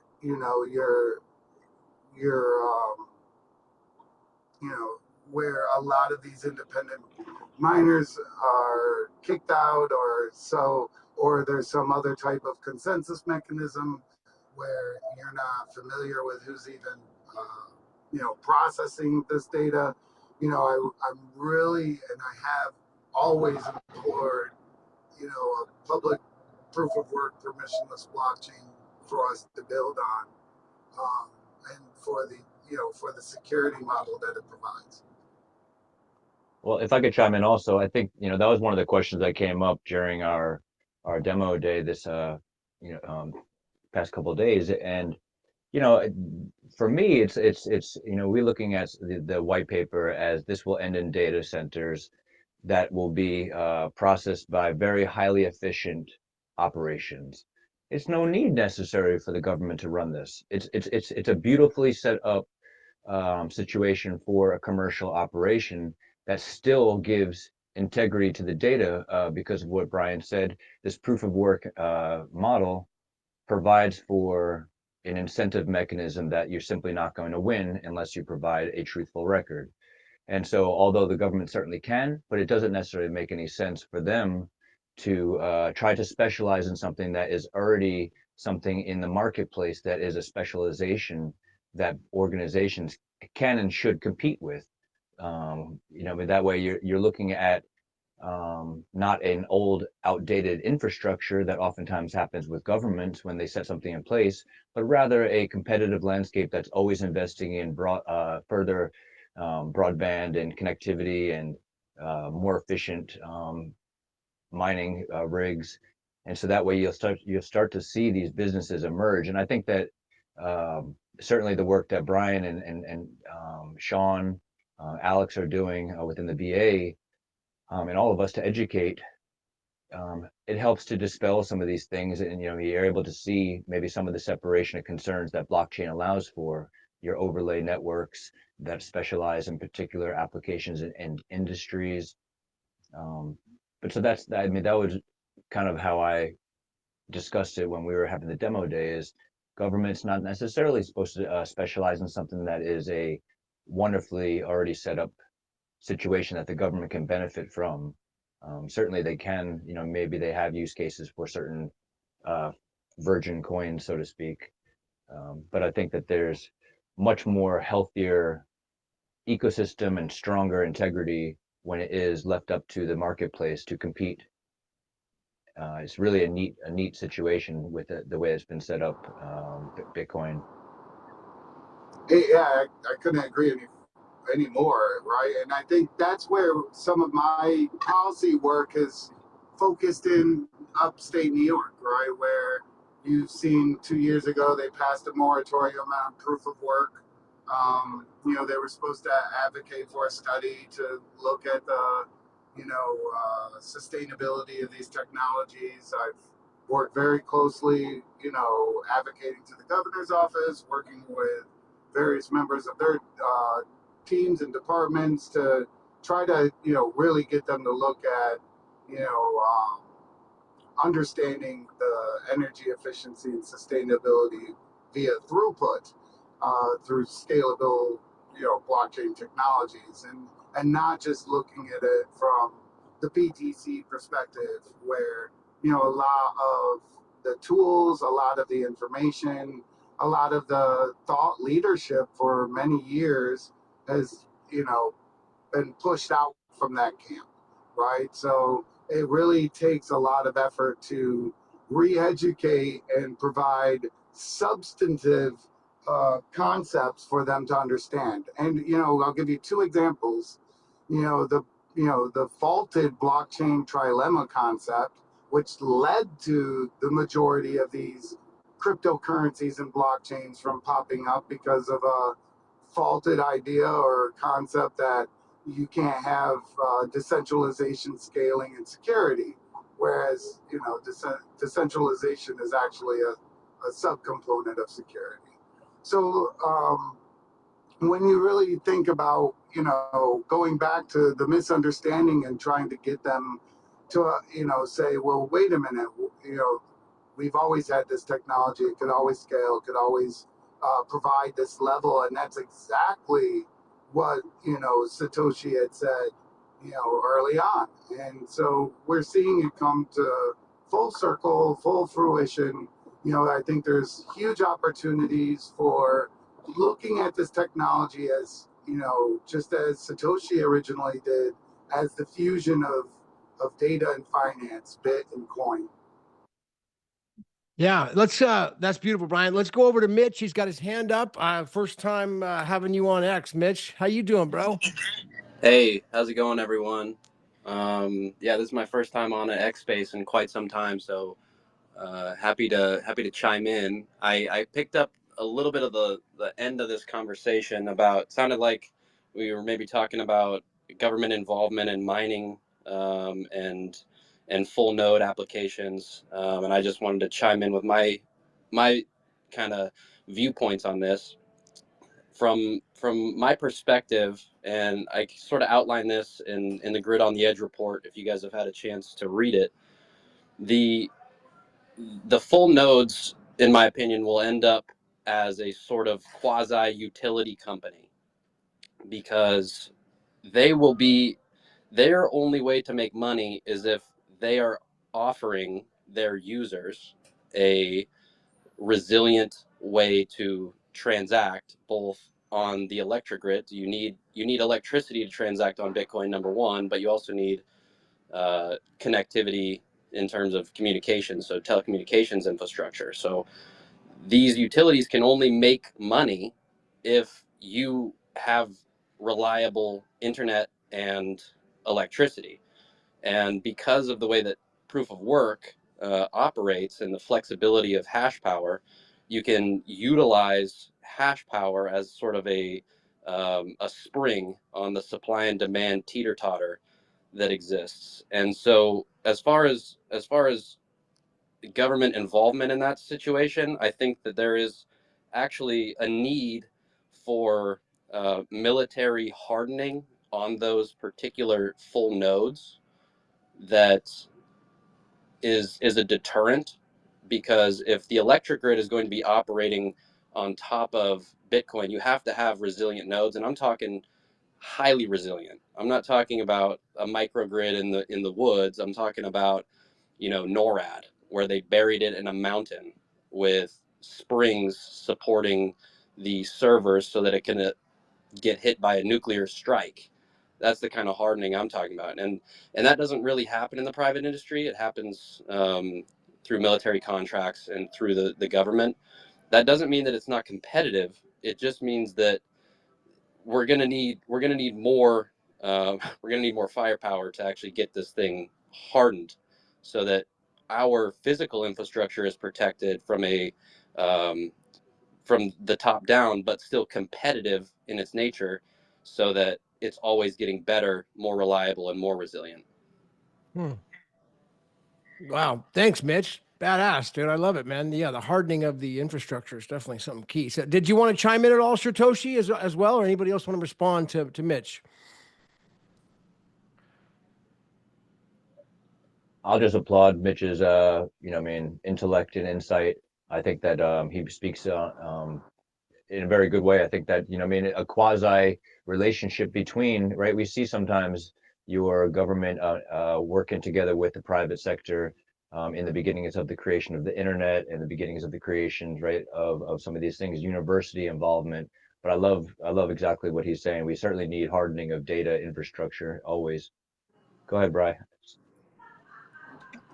No, I love to hear this type of talk. I think it's, we don't have these discussions enough. And Mitch, kudos for you for jumping on in the first time in the year and coming up. I think, it will be interesting to see how, those partnerships form. And I could definitely see the Iron Mountains of the world. I could definitely see the Charter Communications, Comcast of the world, all vying for a piece of the ability to process and secure the network. And it behooves them to get involved. And I think, specifically in the government side, it'll be interesting just how the technology is fully interpreted and integrated or implemented.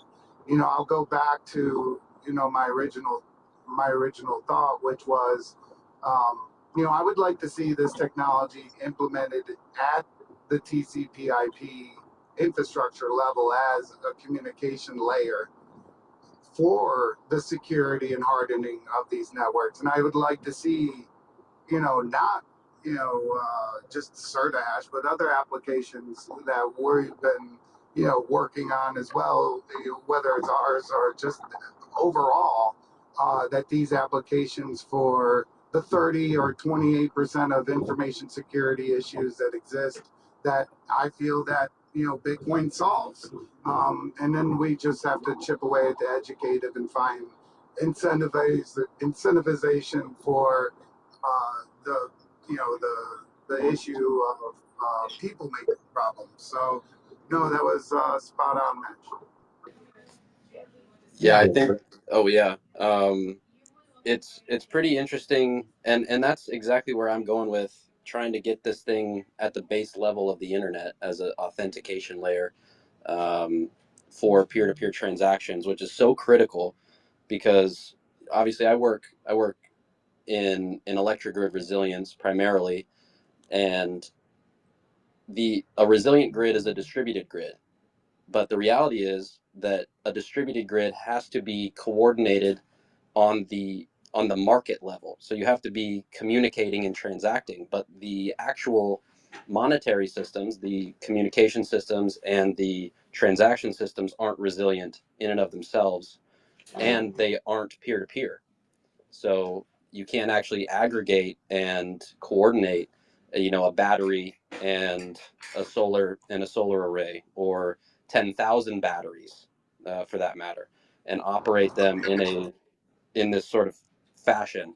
And that requires peer-to-peer transactions that are stored on the edges of the network, which makes it super resilient and super secure.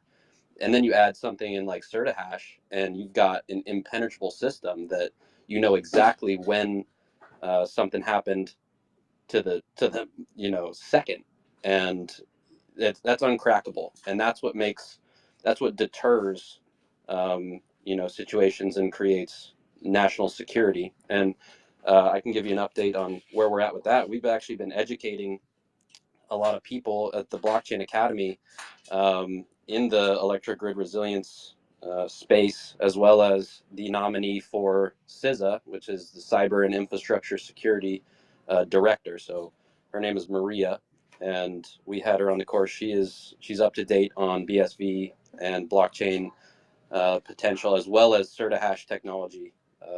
So, Lord willing, we get that from the top down. What is the CISA director? What is that? That's the Cyber and Infrastructure Security Agency under DHS. Oh, it's under DHS. Okay.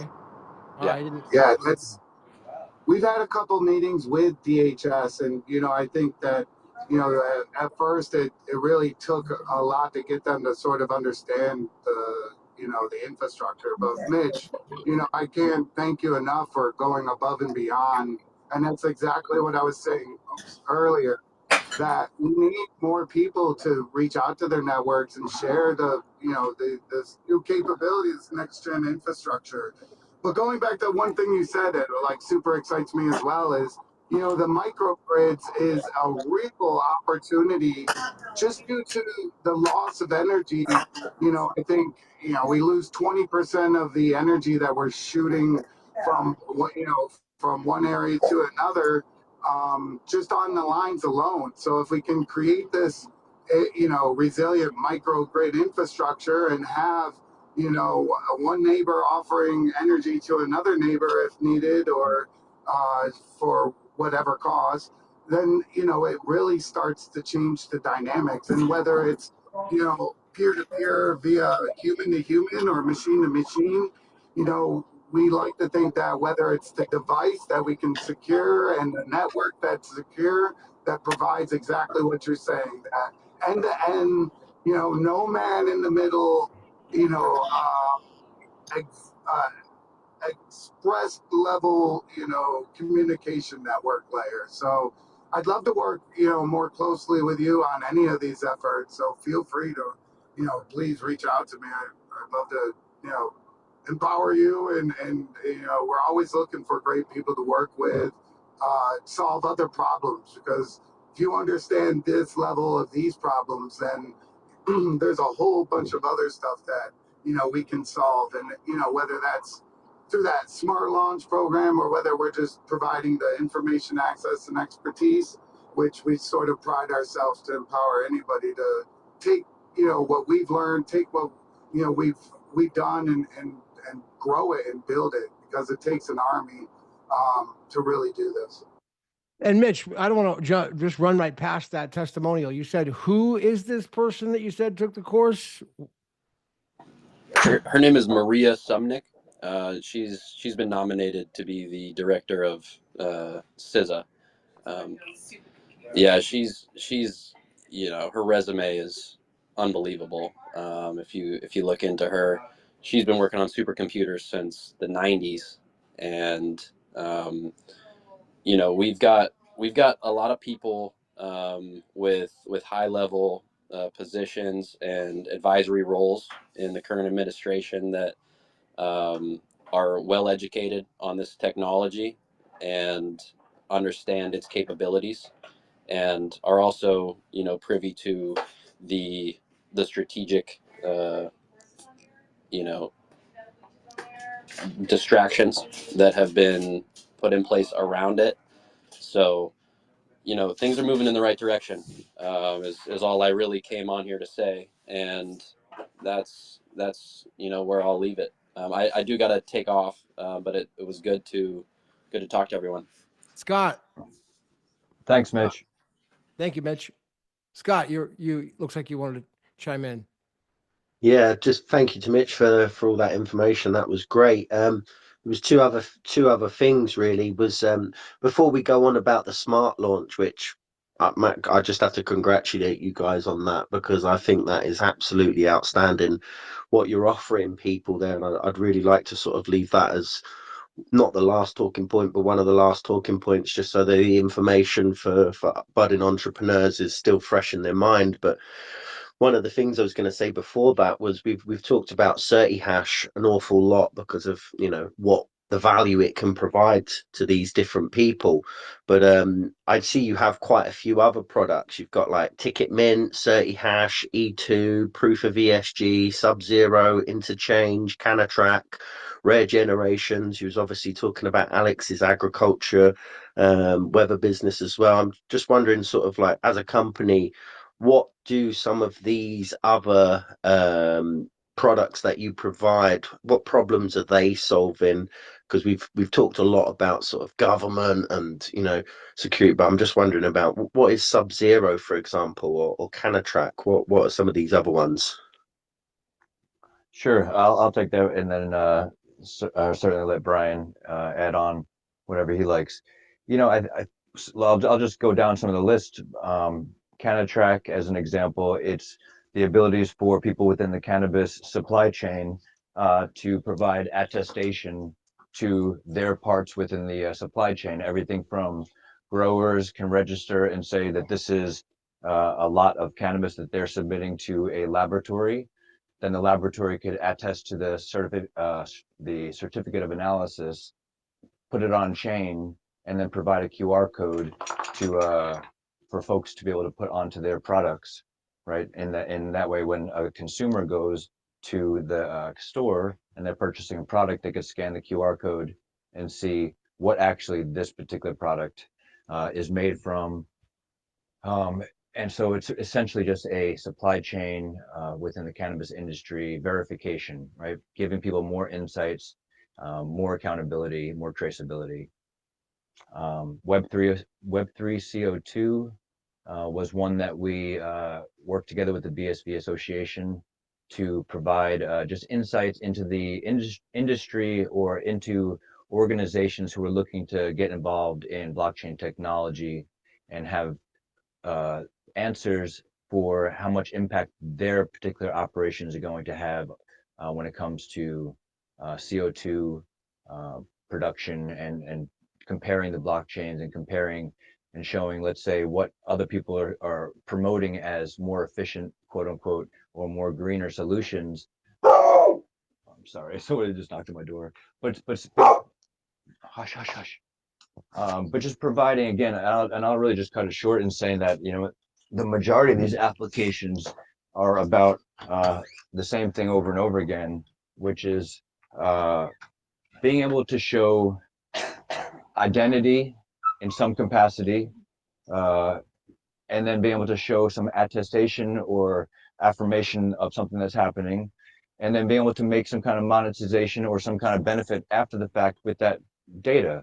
And I'll give another example within the rare generation family of applications, and that was just one of the first ones that we created. We've now again taken that same microservice idea and we've provided it for the back end of any type of content creator. And so any type of content that you need to be able to say, hey, this is something that I created this day. I want to assign property rights ownership over this. And then after the fact, we can now provide it in a Spotify-like experience and be able to draw from that information and then be able to pay people, be able to account for streams. And so I think, again, why you saw the Smart launch is because of that. We are looking at what, again, is blockchain giving at bare bones minimum as a benefit. Well, it gives people the abilities to make some kind of assertion of some kind of fact and then place it on an immutable ledger, right? And that applies across a host of numerous applications, from contract law to property rights ownership over content, monetization. And so that's really a big part of what you're seeing in these various applications.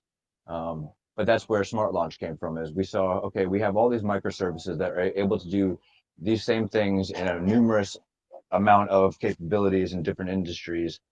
And so we want to provide, the world the abilities to kind of make their dreams happen, give them the accessibilities, discuss where their ideas might intersect with blockchain, where's the most efficient way to be able to utilize it. Nice. Thank you, Greg. Yeah, great. Yeah. So I say we go ahead and give closing thoughts here. If there's any other open, discussions that you want to bring up, Scott, or anything else. Yeah. I mean, well, the I think probably the biggest information for me is about what Greg just spoke about there, Smart Launch.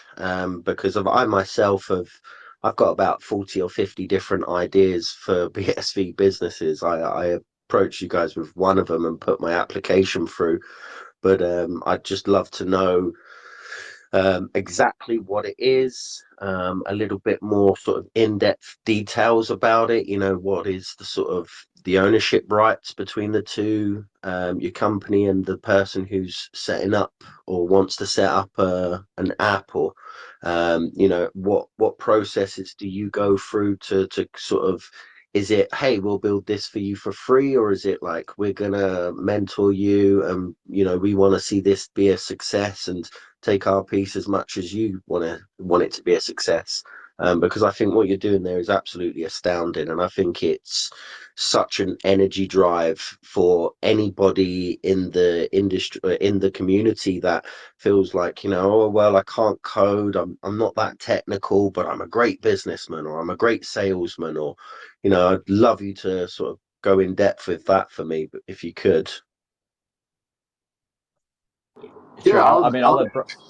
I was gonna say, I'll let you take that one, Brian. all right. I was gonna say I'll just give you the overview of really kind of our motivation and what our hope is.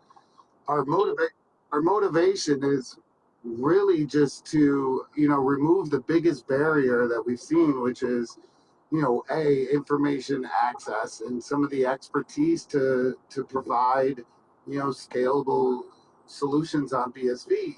And so really our take, sorry about that, our biggest take is going to be just providing you the microservices. If an extraordinary build, which is, it has to be something super substantial, we would negotiate some type of deal with you. But I mean, really, our main goal is to remove the barrier for you to be able to kind of, get your application out there, find a couple customers, or maybe find an investor, or even demonstrate that what your technology can do. And each one of those voices are important. And so we do have a process. As we received a lot of the applications, and thank you to everybody that's submitted them. Those are your ideas. We don't need any more ideas. We got enough stuff to focus on. So we really just want to take the technology breakthroughs that we've been able to kind of move through over the last 5 years and really offer them to everybody. And so, if you have an idea and it's, something that's legally compliant, and we can help you not just demonstrate that function and feature, but potentially, build it out further to really become a real marketplace, juggernaut. So, our take is on the microservices that we provide. We build on proof of work. We feel as if everything we do is a form of our proof of work. And so, this is just, some of the fruit from 5 years of just plugging away, and now being able, through AI and Greg's, relentless microservice development, to be able to kind of bring this right back home to everybody else. Nice. Thank you, dude. Awesome, Brian. Okay. Let's do closing thoughts then. So why don't we go around? We got, well, let's see. Satoshi dropped down. So we got Miss Casey. You want to go start first, Casey? We haven't really, go ahead. Sure. Yeah, no, I've just been enjoying listening to everyone. And my question is really just top of mind still is, we're seeing all these political figures like Trump and his sons and stuff getting involved in crypto and launching their coins and everything.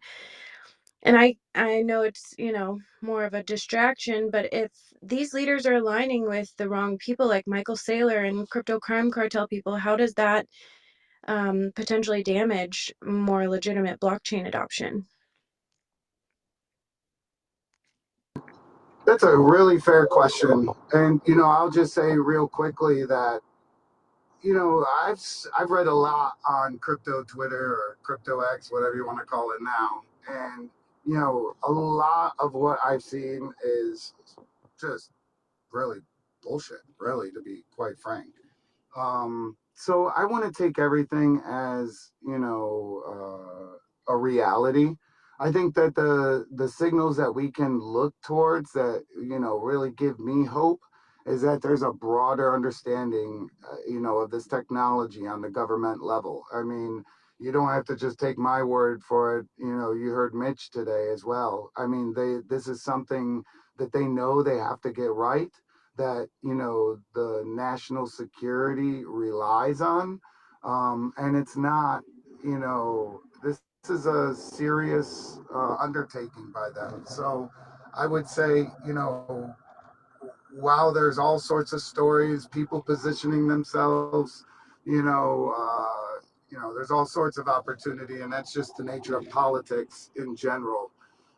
But I think as long as we're continuing to demonstrate what is fully capable today, not 18 months from now, and what the value proposition of this technology is.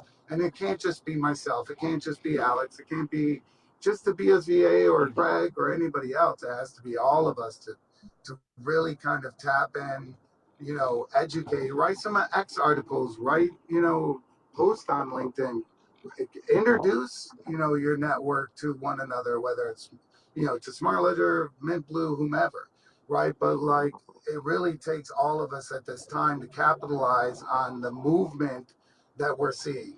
And if we're not willing to put the work in now, it's going to pass us by. And I just don't think in, my 8 years of doing this, that there's ever been a more opportune time for a proof of work scalable, public permissionless blockchain to really come to the forefront and make a huge impact in not just digital transformation, but all of these different key factors for, that I mentioned before: energy security, economic security, national information security. And, I think Trump has done a great job at putting, people that are passionate about the specific niche that they're working in, whether it is cybersecurity, whether it is financial assets, whether it is some of these other aspects. And that's where we have to remember, it's not just one egg. It's not just Doge. It's not just, David Sachs. It's not just one person. It's our government is made up of a multitude of different agencies and departments, and we have to reach out to all of them. But beyond just the federal side, I would always say that politics is best and most impactful closest to home. And there's no reason why your town, your city, your county, your state, that they aren't interested in it, these same efficiencies and improvements on their systems. So let's focus on the things that we are able to control, which is the education and demonstrating that we have something. The technology speaks for itself, and we just have to demonstrate ways to allow the technology to talk, right? And those are through demo days, those are through these discussions, those are through building each other and promoting each other to other our cross networks. So Yeah, Casey, Nicole, back to you.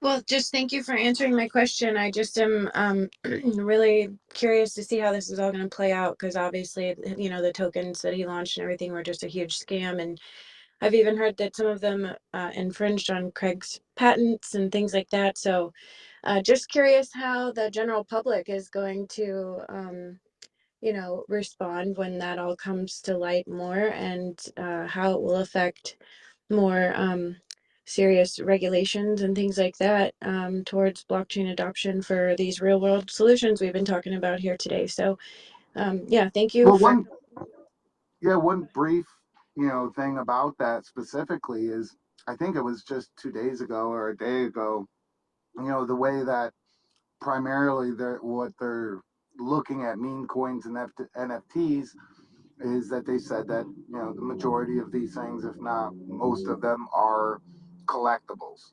Mhm. Now, I think that has its, I feel somewhat differently, obviously, if, some of these things are definitely, securities. But, I also think about the long run. So when in political strategy, it's not just the immediate event, it's a series of events to get to your end goal. And like I said, very few times is everybody always happy when it comes down to the actual legislation that is passed and put forward and regulations that occur.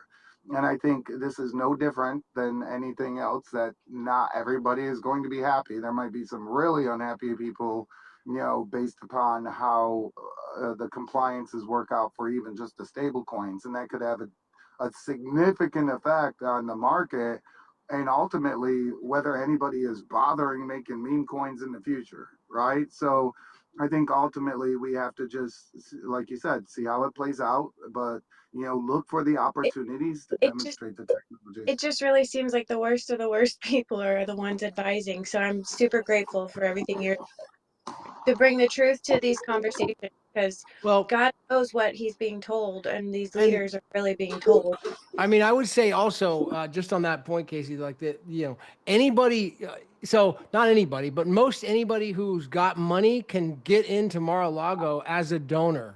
So if you got a lot of money and you want to get your picture taken, you could donate money and you can be at a Mar-a-Lago event. And you don't have to necessarily and then make a PR scene out of it. So just be mindful of that. So I wouldn't put it past it that a lot of those people are just nothing more than big donors and they got their picture taken.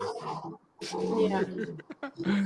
Well, So Brian, for the work you guys are doing to educate these top people that are supposed to be leading the whole country here. So this is a refreshing conversation to hear that there's some actual legitimate conversations going down, and just, leading the country to more scams and global liquidity grab patterns that are playing out. So Well, yeah.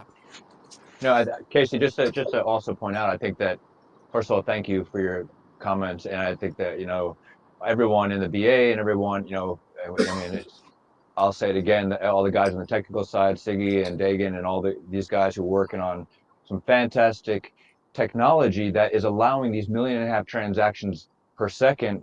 So, right, as we start to like build and as we start to educate there's really, hopefully they're going to see one technology that's able to accomplish the things that a lot of them are starting to wake up to, and certainly, like you said, Casey, there are lots of maybe questionable whatever mixture of casino-like activity versus real use case. But I mean, I think that the wonderful thing is we could plant great seeds with great businesses and use cases that can't happen in that type of efficient manner with any other chain. And so certainly the work that the guys are doing, educating the lawmakers, we've seen it. We've seen it at least. I mean, again, uh, bear some fruit. And I think that as maybe this beyond X, maybe it might touch the ears of Elon or some of these guys, but we have the technology, and really this technology is so universally applicable that it can be utilized from everything from music digital rights management all the way to government efficiencies, and a lot of it comes down to some of the core key features that blockchain simply involves, which is again back to the microservices that Smart Ledger works on, which is identity, property rights, authorization, data integrity, and it just goes across the board of what you could apply these things to. So hopefully, Elon and these guys will, see what we're doing over here, and it works for everybody. So Right. Nice. All right. Closing thoughts from you, Brian. Let's come back to you. You got So, oh yeah, go ahead, yeah, Brian. come back. Yeah, let me come back to you. Scott, how about you? Let's do closing thoughts. Yeah, I'd just like to thank you, everyone who's spoken on this space. It's always great information. So yeah, thank you to you guys for taking your precious time out to speak to us for so long.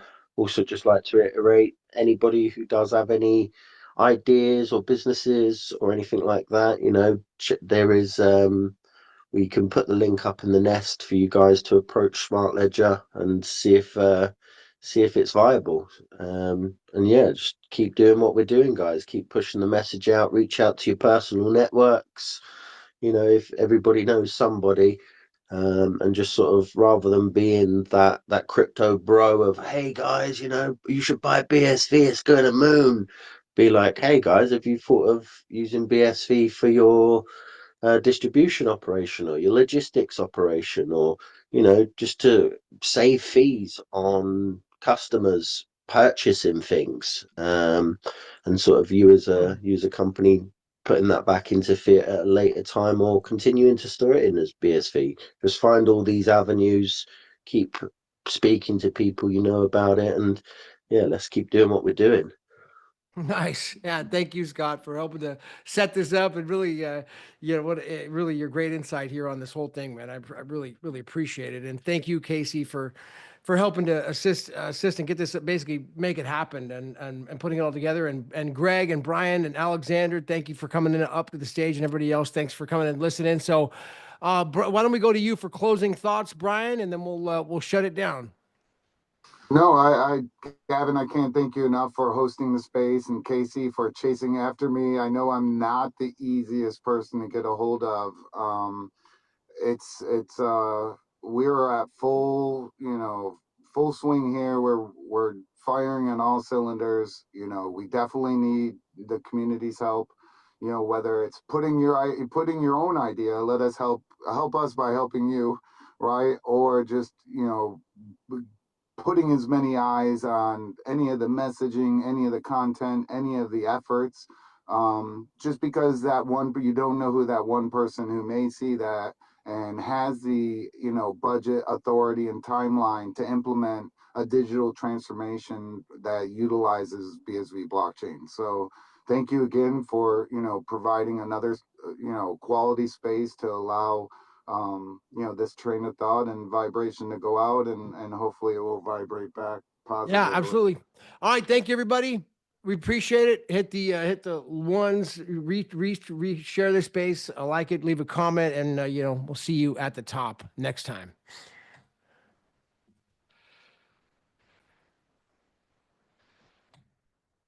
Later.